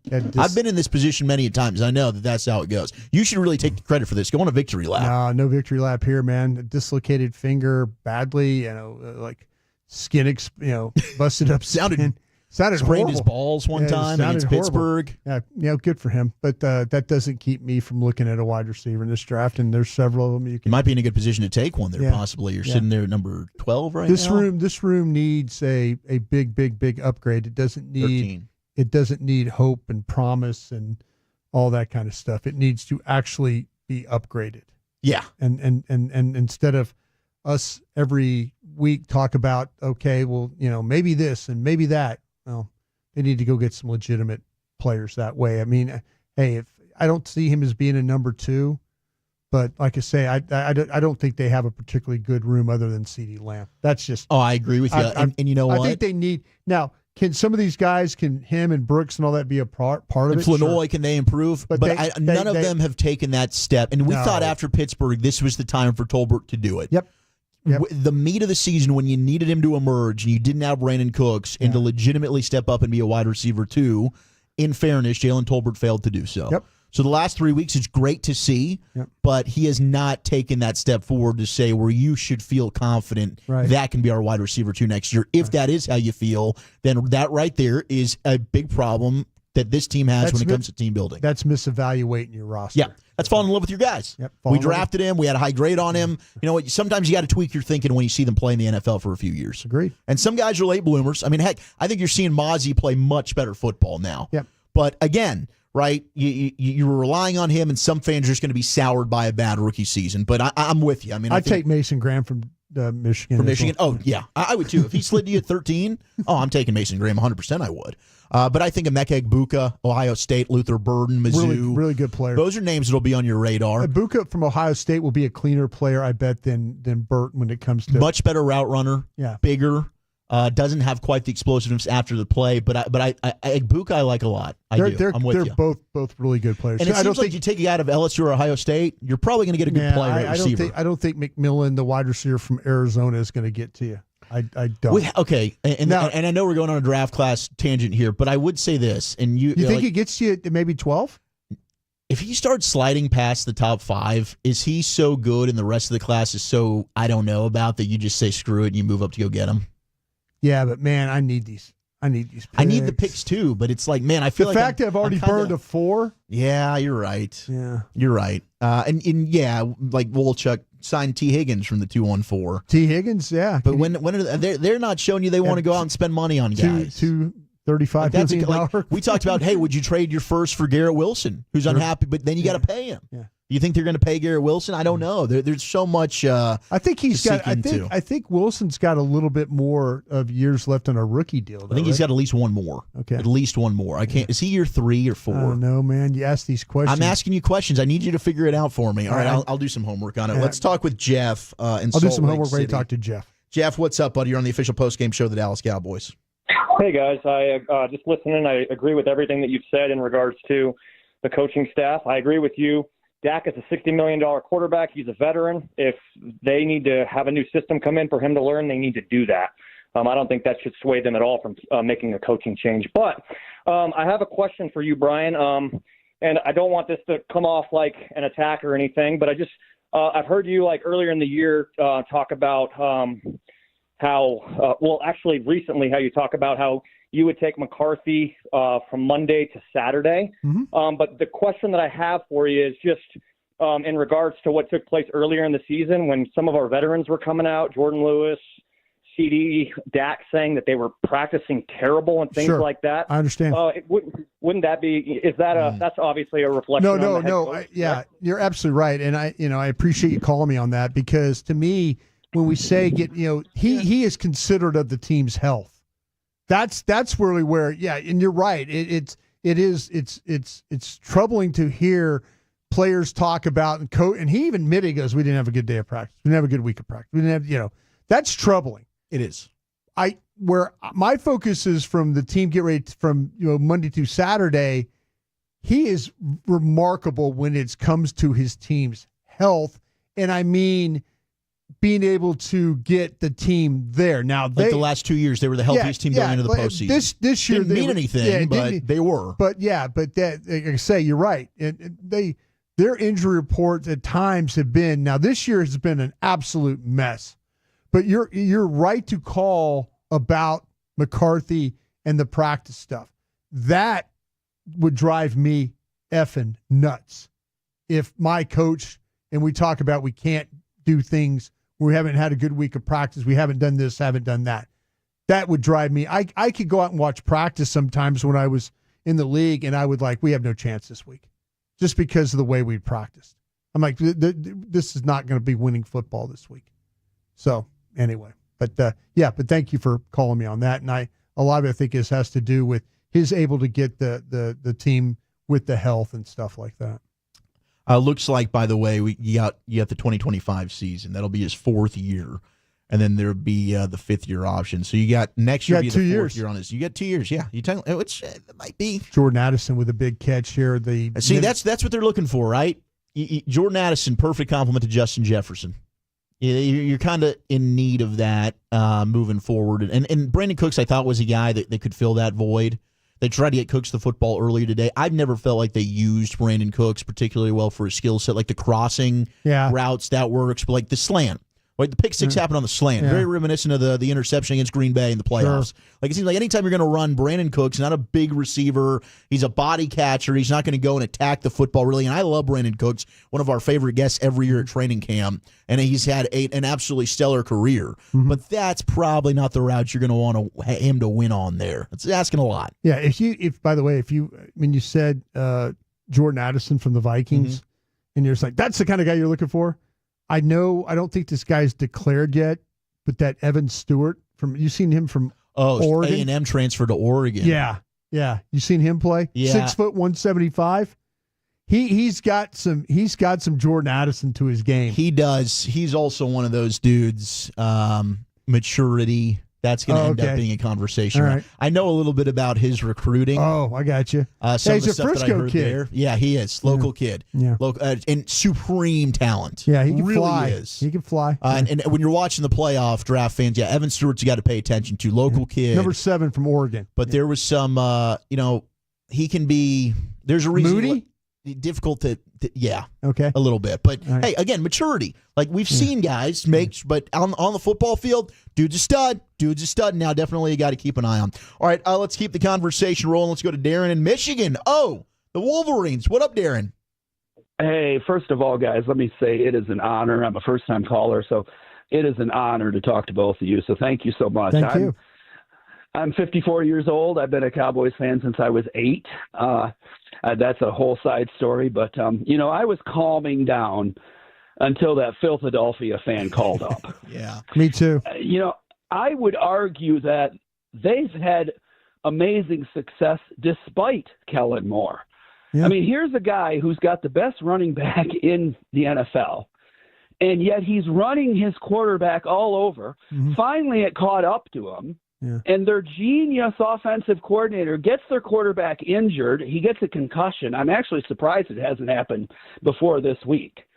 And, clearly when he went to Philadelphia, they gave him an edict, that is more. And they said, you will run the football or you will not be here, because that's something he would not do with the Cowboys. And I suspect that, and I'd want to hear from you, Bryan, if that's true, but I suspect that that's probably the biggest reason he didn't last with the Cowboys, is that McCarthy wanted to run the ball a lot more than he was willing to. He was, okay. I mean, I'm just stunned to listen to this fan. I mean, here's a team, they got a wide receiver whining and complaining, even though they've won, 9 or 10 in a row because he's not getting the ball enough. Yeah. I mean, this is a team that the minute they face conflict and they face hardship in the playoffs, they're going to fold like a cheap suit. I mean, they've showed it all year. They've showed all year that they've got personnel problems on that team because they have such a weak head coach who no one respects. Yeah. And so you can tell how angry I am. No, I wish you were in this conversation with him. You've done a much better job of conveying the message. Thank you for doing it. I'll keep all those thoughts in mind. And I mean, Brian, we're sitting here the first quarter of that football game thinking, man, this is the Kellen Moore we know and love. Yeah. They're coming out, and Barkley's on a quest for 2,000 yards. You got a backup quarterback. He's throwing the ball 3 times, and he's throwing the ball to A.J. Brown against Deron Bland. Like, it took Kellen Moore a little while to realize, oh, my gosh, Andrew Booth's out there playing corner. I should attack him. Somebody in the booth remind him that Andrew Booth was playing out there, and if you look at the Eagles all year long, there's been reports of first quarter points. They don't score in the first quarter. They start slowly. You're absolutely right, Darren, with the infighting as well that's gone on there. I appreciate the call. I think that, again, like, players can make coaches at times. And I think that Kellen Moore is benefiting greatly. I think Jalen Hurts has benefited greatly by a tremendous supporting cast that Howie Roseman and company have put together there. I mean, when you have an offensive line that's probably top 5 in the league, maybe the best receiving duo, best running back, like, you should be pretty good as a play caller when you've got all that at your disposal, unless you just stink. So I don't know how much credit I'm getting. And maybe I'm hating 214. Maybe I am. But I'm still not a huge Kellen Moore believer. 877-881-1053. That opens up a line here on the official Cowboys postgame show. Zach Wolchuk alongside Bryan Broaddus. Let's go to Ignacio in the Bay Area. Ignacio's been waiting for a while. What's going on, man? Oh, man. Blessings to you both. And this is my second time chiming in. I love it. Big, passionate Dallas Cowboys fan, about an hour and a half south of San Francisco in the 49er country. So this is great. I have a couple questions for you guys. So just to kind of get a glimpse of our theme going on, my personal feeling is we're at the point where we need a culture changer. We need a new voice. You have a Jim Harbaugh. See what he does wherever he goes. He has structure. He builds characters. He builds culture. Look at what he's doing with the San Diego Chargers. The Tony Romo era came and went, and Jerry was very skeptical. I could have, I should have. Are we going the same route with Dak Prescott? Do we need an innovator, an impact coach? Absolutely. Personnel, talent, acquisition, and a better coach. I'm at the point where, as a fan, do I want to continue to see what I would normally see every year, continue to see the inconsistency of coaching, not higher-end coaching? We are the Dallas Cowboys. I'd like to think that we are a top-shelf organization. You know, New York Yankees, Notre Dame football, we can keep going. The bottom line is, when are we going to do what is best for the overall team? So that's my question to you guys. I know it's been kind of one of those where, whether we want to talk about it or not, it is a fact. We are waiting. What's going to happen? Are we going to have a new coach? Are we not going to have a new coach? Are we going to bring in the same group? So I'd like to kind of get more of a gut from you guys and what we're really kind of hearing and feeling, and maybe it's a flip of a coin flip at this point. Thank you, Ignacio. Look, before the game, and I don't know that it's really changed, I feel like Mike McCarthy's coming back. I don't think he's going anywhere. To your point, they absolutely do need a difference maker. I don't know that Mike is that. I think Mike is a good coach. Obviously, his track record speaks for himself. He's done a ton of winning in this league. You don't just do that by accident. He's had more success here, in my opinion, than any coach since Bill Parcells. I mean, you're not going 8-8, 8-8, 8-8, and then all of a sudden here's a pop-up 12-4 year. Yeah. He built a foundation of, we're winning 12 games, we're getting in the playoffs, right, which they hadn't done consistently. Problem is he hasn't been the difference maker in the postseason. Yeah. You can throw your quarterback into there as well. True. The quarterback hasn't been good enough. Nope. I've been very outspoken about this. I was a Dak defender. Then Dak gets the opportunity to go win the game, have the drive, have the moment. Yeah. And I said, you know what? Dak's not the answer. Dak's good. Dak's not great. I think Mike's good. Mike's not great right now, right? So you're sitting here with two guys that I think are good at their jobs. I don't think they're going to elevate you and be difference makers. So then what's next? Do you move on from the head coach? Do you find a guy that is that? Because you're not moving on from the quarterback anymore. I just think it's worth to me personally, I think they're going to bring the guy back too.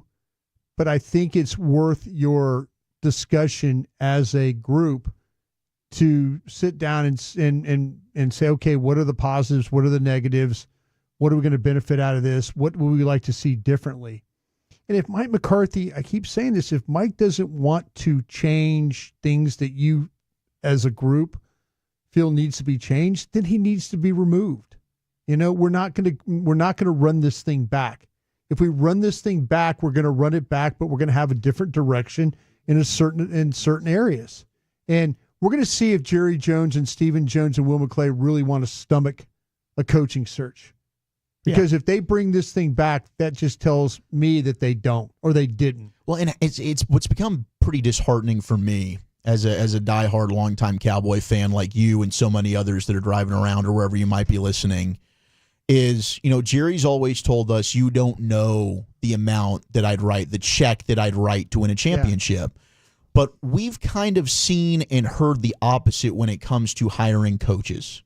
He's not really willing to pony up the type of money that it might take to get a Harbaugh, to get a Ben Johnson, to get a Bell, right? Like this year, maybe he did want to move on from Mike McCarthy, but he said, screw that. I'm not paying a guy to go sit on the beach and then pay another head coach. Like that's something that I can't confirm, but whispers that seems like that is accurate about Jerry right now. Yeah. Do you look at maybe, and this would be interesting because, with the defensive coordinator with the Vikings.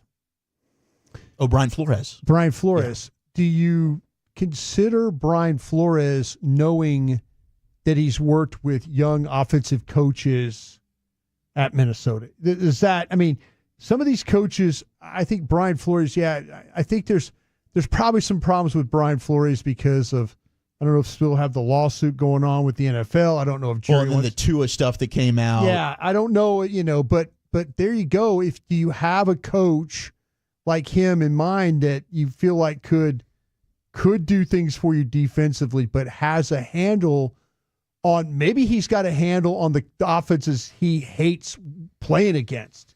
And now you're looking at those guys. That's the kind of path that I would look at. Mike Vrabel, he's been working in Cleveland, helping them. So he's sitting down studying offenses, I'm sure, and kind of getting an idea. But I'm just telling you, man, if you're going to make this change, make sure you just interview every stone unturned. Amen. Don't let this thing just completely just be like I said, Johnny Walker Blue and a tomahawk chop at the Cowboys Club. Go out and really, really, really do this. Yeah, and if they do it, I kind of lean more just because now I don't have to have any more questions about Dak, no more excuses. I'm looking for the best offensive vision to do it, just to help him. And then, you know what, I did everything I could for Dak Prescott at that point. Right. 877-881-1053, more of your calls and texts in our defensive stomp of the game. What? Dallas Cowboys football. You're listening to the Dallas Cowboys Radio Network. Every moment, every touch.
Dallas Cowboys. Reliant, PUCT number 10007. 7-7 game. Only the second offensive possession for the Eagles, 3rd and 3. Pickett's under center. And a tight end at fullback. Give it to Barkley, diving on the left side, and he's not going to get the first down. Heck no, he's not. There's our defensive stand of the game. Cowboys forced a 3-and-out. Yes, they did. Yes, they did, Bryan Broaddus. It was still 7-all. They actually forced a couple. A 3-and-out, pass. Boom, there's a punt. And then that one right there, where it was 3rd and 3. Barkley runs for 2. I'm thinking, all right, this is it, 4-down territory. No. Nick Sirianni, we're putting the punt team on. Unfortunately, all hell broke loose after that, and the Cowboys would punt, Eagles would score a touchdown, Cowboys would fumble, Eagles would score a field goal, Cowboys throw an interception, Eagles would score a touchdown, and the game kind of unraveled. 41-7. Cowboys lose on the road to Filthy. They're swept for the first time in what feels like forever by the Eagles in a season, and that's where we are. 7-9 now on the year, and we look ahead to the season finale next weekend. Could be a Saturday game. But probably Sunday would be my guess. But who knows? Yeah, we'll see. You got to figure out if the Commanders are the last ones in, then would you want them to play on Saturday, and then with the Eagles having to play on Sunday? I don't know if they want to do that. I don't think they would either. So look, and if Washington wins tonight against Atlanta, Dallas played on a Monday night game one time and then had to turn around and play on a Sunday. That's true. Maybe the league does. They probably just want to put the most competitive games on. I agree. But if Washington does win tonight, I think you're just looking at Atlanta and Tampa. Who wins the NFC South? Yeah. Otherwise, all playoff spots are spoken for in the NFC, and then it's just the battle of Minnesota, Detroit, and Philly for the top seeds, really. I mean, who's going to get the 1 and the 2 seeds in this race? Is Minnesota's up 20-10 right now with 5:07 to go in the third quarter. Hard to believe, though, we're down to week 18 now. It is. It's crazy. We're playing games, but for the Cowboys now. Well, and man, this Vikings team, I just keep thinking to myself, it's Sam Darnold. But they just keep winning games. When they lost J.J. McCarthy, I'm not going to lie. I'm thinking, okay, this is going to be so doom and gloom for Minnesota. But Sam Darnold, and the play caller. No, Kevin O'Connell should be the coach of the year, in my opinion. Just the way that it's so funny. They're going to have one of the best records in NFL, and they're not going to win their division. Yeah, most likely, unless San Francisco pulls off a miracle on tomorrow night and beats Detroit. But doubt that happens. All right, let's get back to the phones. By the way, these teams that are going to go on the road in the playoffs, I kind of like every one of them. Oh, it would not surprise me. Like the Minnesotas. I think the NFC representative is going to be a wild card team. I mean, I picked Green Bay preseason. Yeah. But yeah, I mean, you're telling me Minnesota, Green Bay, even Washington. That's what I'm saying. Like those teams can all play spoiler, no doubt. And Detroit, with how banged up they are right now. And again, maybe it's just because we hate the Eagles so much, we can't take our hate goggles off. I'm still waiting for them to implode at any minute. All right, let's go to our buddy Tim in Carthage. What's going on, Pappy? How are you? I'm doing good, Brian. Zach, how are you guys doing? Excellent. Doing all right. All right. Well, then I'm asking you. You tell me if you want me to bring it or if you want me to save it for another day. No, you bring it. You bring it. All right, then. Here it is. I have 4 points and one conclusion. Number 1, Jerry. If you want to know what happened to respect for the star, just look at the sideline profile of Tom Landry, Jimmy Johnson, and Mike McCarthy today. Damn. Jerry, you know how you have a problem? You know you have a problem with your team when Brad Sham says that the best play today was a missed field goal attempt. Damn. Yeah. Jerry, what does a Little League coach and Dallas Cowboys coach have in common? They both tell their players to just go out and have fun. Damn! Jerry, what is the best part of a Dallas Cowboy game this year? The 3 hours before and the 3 hours after the game on 105.3 The Fan. Damn! I'm like you, Brian. Don't come to me with a problem unless you got a solution. True. And guys, I love you. I'll see you tomorrow. Thank you. We love you too. There's Tim in Carthage, legendary Tim Ratcliffe there in Carthage. We love your rap. Let's go to Mitchell in Huntsville. Mitchell, what's going on here on the official postgame show of the Cowboys? Hey, thanks guys for taking my call. Hey, Brian, so this is actually for you because you're kind of the voice of reason when it comes to Bobby Belt, and I'm afraid if I called into him, he may torch the studio with this. But, he asked the question, hey, why does the Cowboys have, success, and then it doesn't have nothing to show for it, and why do they, win, but they can't, advance on? Sure. Well, Dak Prescott's QBR, 2 against San Fran, 1 in first half of Green Bay is a 42 QBR. Sure. I mean, he just hasn't stepped up. Sure. And defensive Jerry Jones and the scouts, when you're limited budget, I mean, I'm went to public schools, but Dak's $95 million against the cap next year of a 250, 260, whatever it is. Mm-hmm. So, how much money do you have to spend?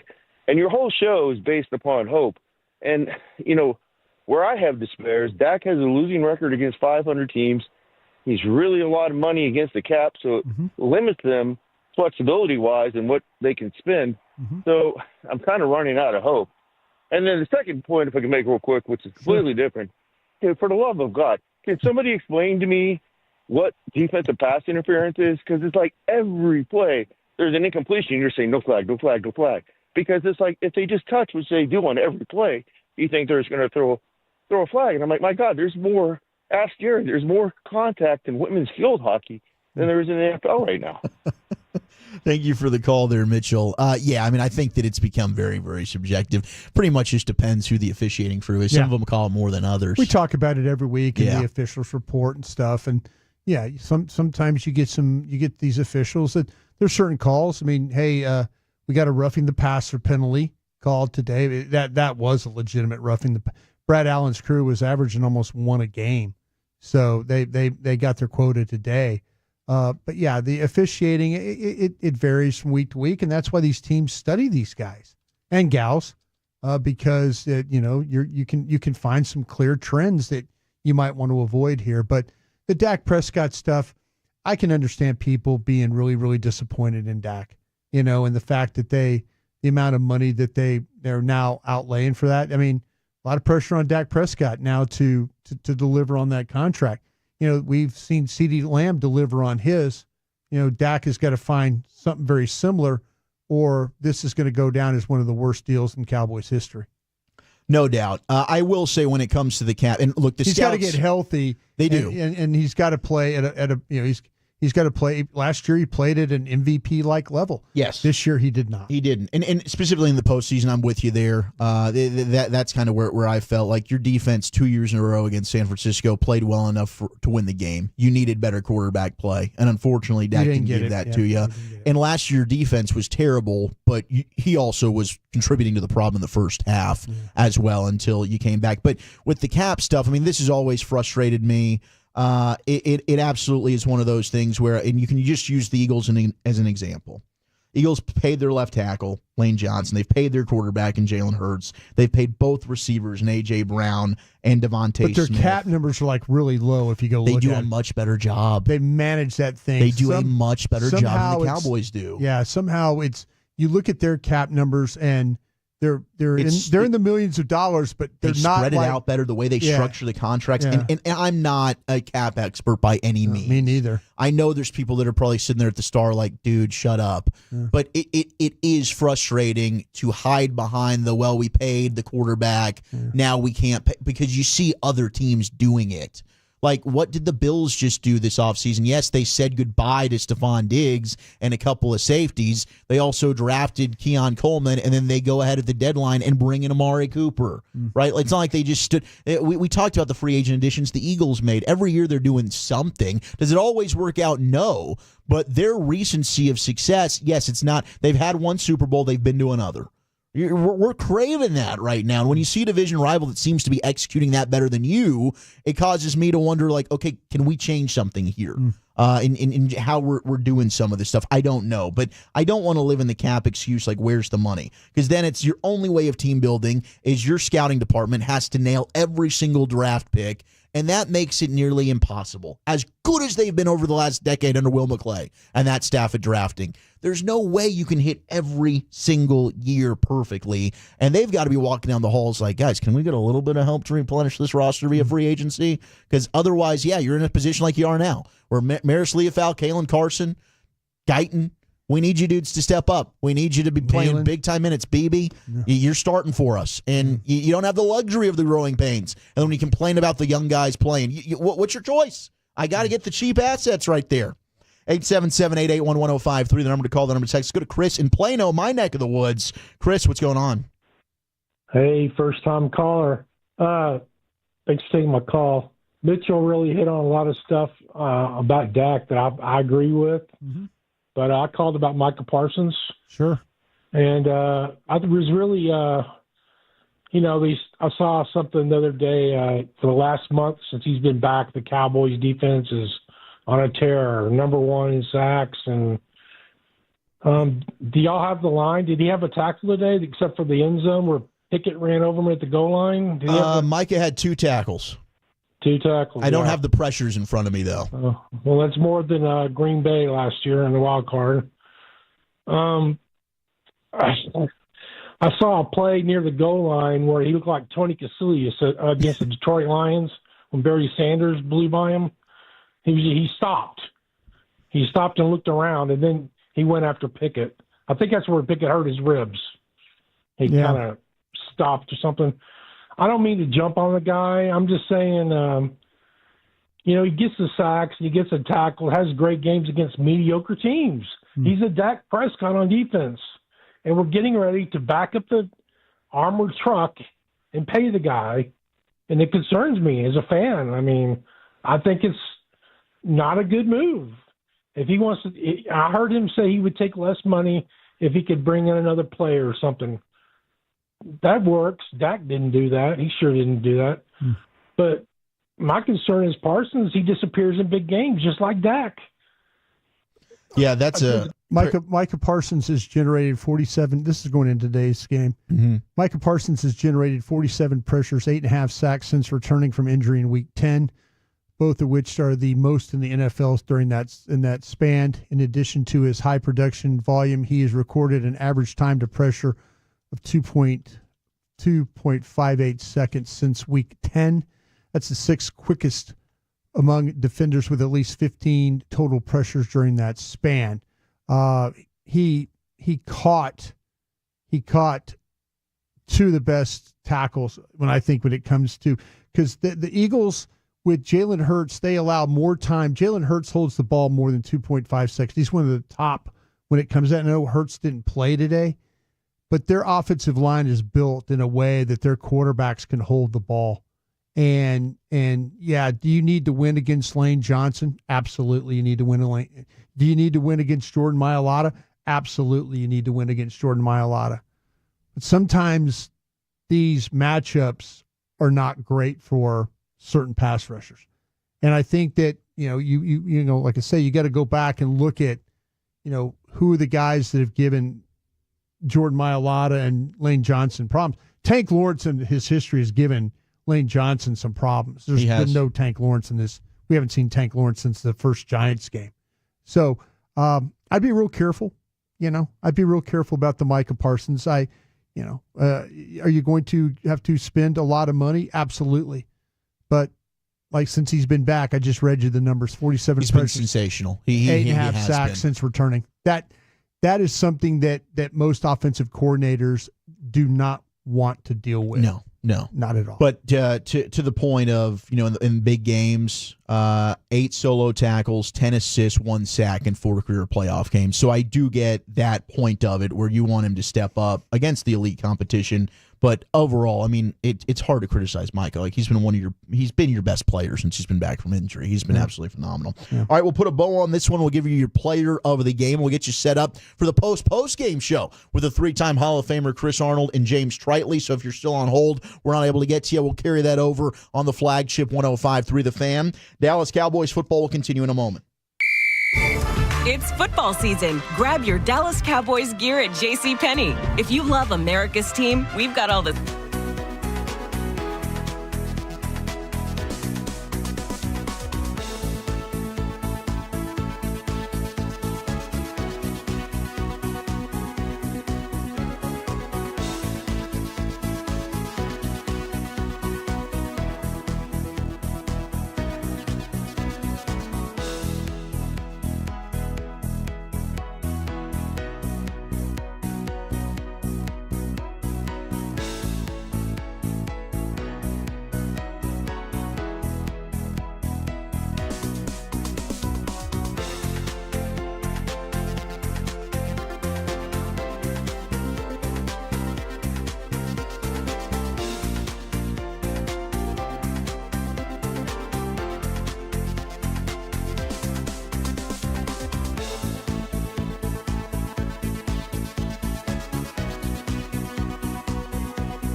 United Ag and Turf, the official ag and turf equipment supplier of the Dallas Cowboys. American Airlines, proud to be the official airline of your Dallas Cowboys. And by Ford, your Texas Ford dealers. Ford is the best in Texas. Hand off to Dowdle, and he breaks through, and he crosses the 40. Dowdle got in the secondary and ran it all the way out to the 43.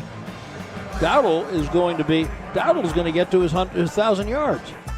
He sure did it. Rico Dowdle, our player of the game, brought to you by Jack Black. Want to use what the pros use? Jack Black is the official men's skincare brand of the Dallas Cowboys. Visit getjackblack.com today as Rico goes over 100 yards with 104 on 23 carries, averaging 4.5 per touch.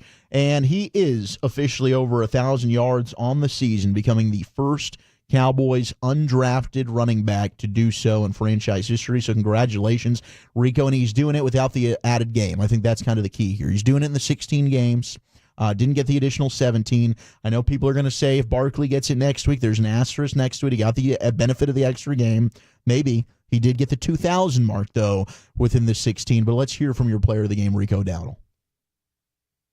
On a day when you didn't get the outcome you wanted, how do you describe the sense of satisfaction getting to 1,000 yards? It definitely feels good. Definitely a landmark I wanted to hit, but like you said, not the outcome.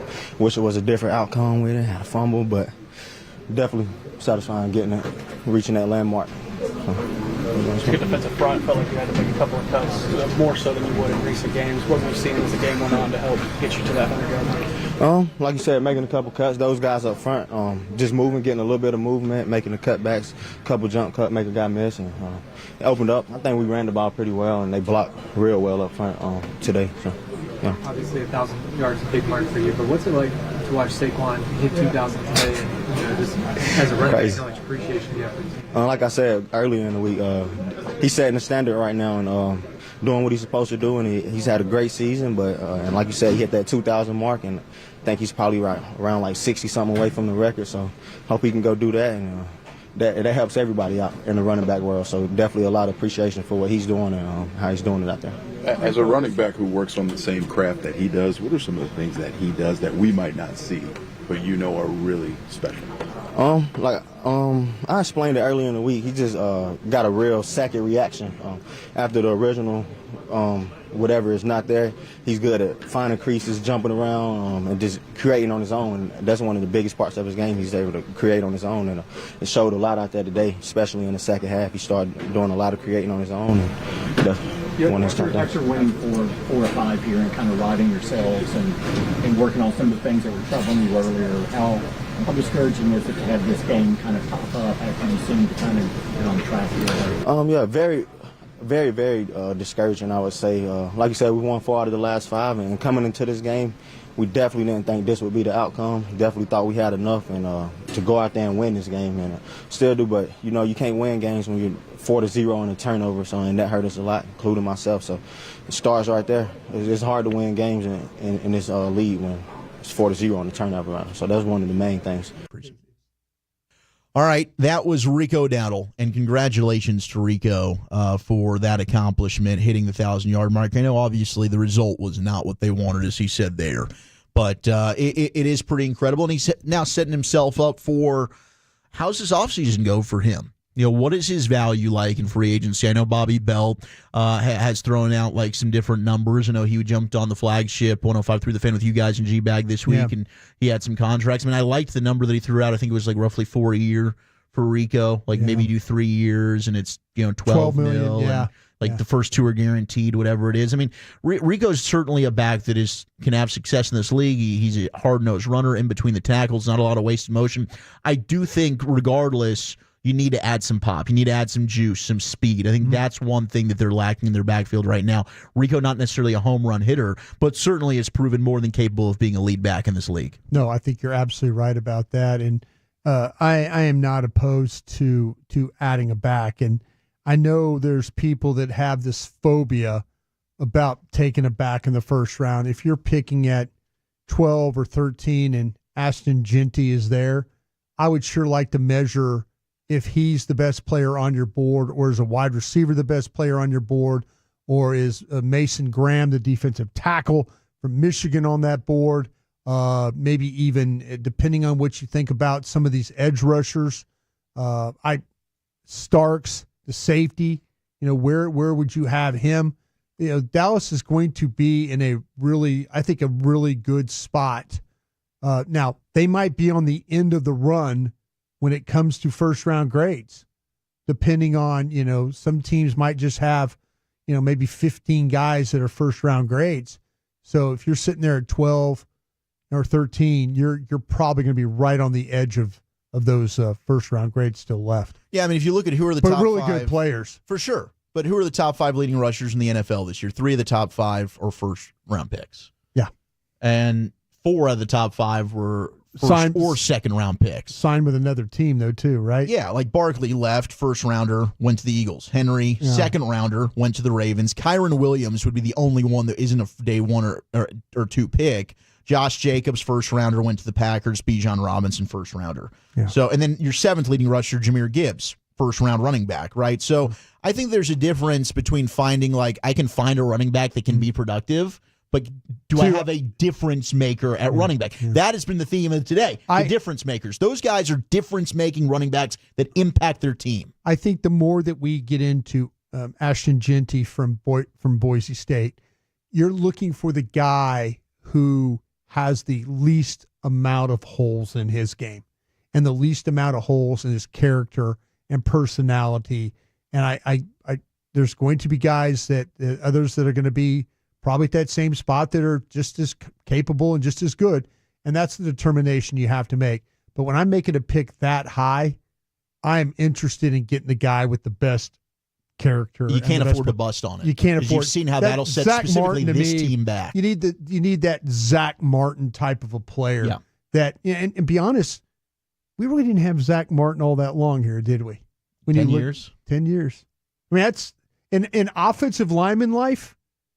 That's really not a long time, man. You're hoping for 15? Yeah. Yeah. You're hoping for guys that... I bet he was, too. Unfortunately, the body this year just seemed like it wouldn't cooperate. Yeah, the wear and tear just to be... Father time gets all of us. It does. It does. Man, I'll tell you what, the Vikings had a chance to go up 30-10 in this game, and they missed another damn field goal.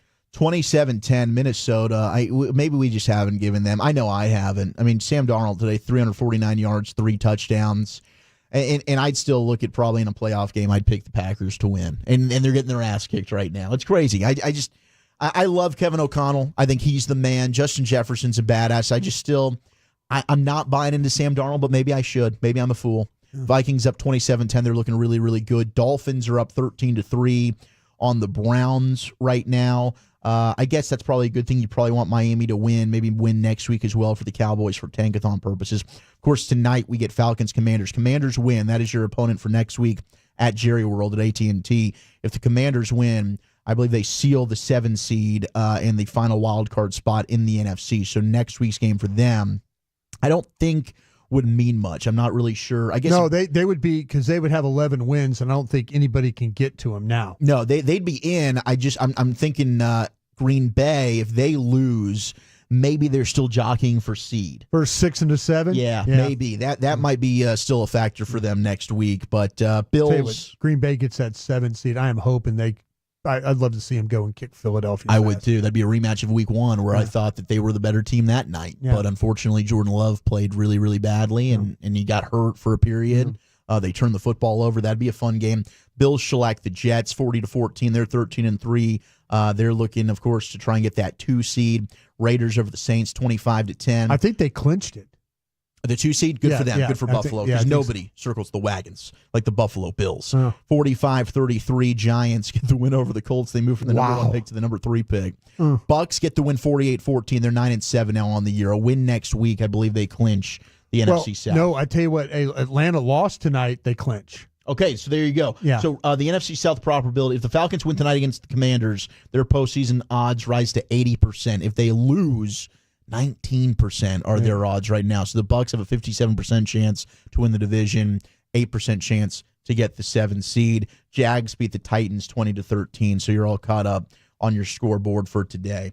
Thank you so much to Peyton Russell. You did an excellent job as always, my friend. Kevin Walker working the highlights for us. Chris Strong, the man, the myth, the legend over there. We do have the post-game show coming up. So that's going to be the 3-time Hall of Famer, Chris Arnold. We got James Tritley. They're warming up in the bullpen. So if we did not get to your calls or texts, stay on hold. They'll carry that over to the flagship 105 through the Fan and the Odyssey app. Thank you to Douglas Bearclaw as well, back in Frisco. Love ya. Until next weekend, I'm Zach Wolchuk alongside Bryan Broaddus. You're listening to the Dallas Cowboys Radio Network.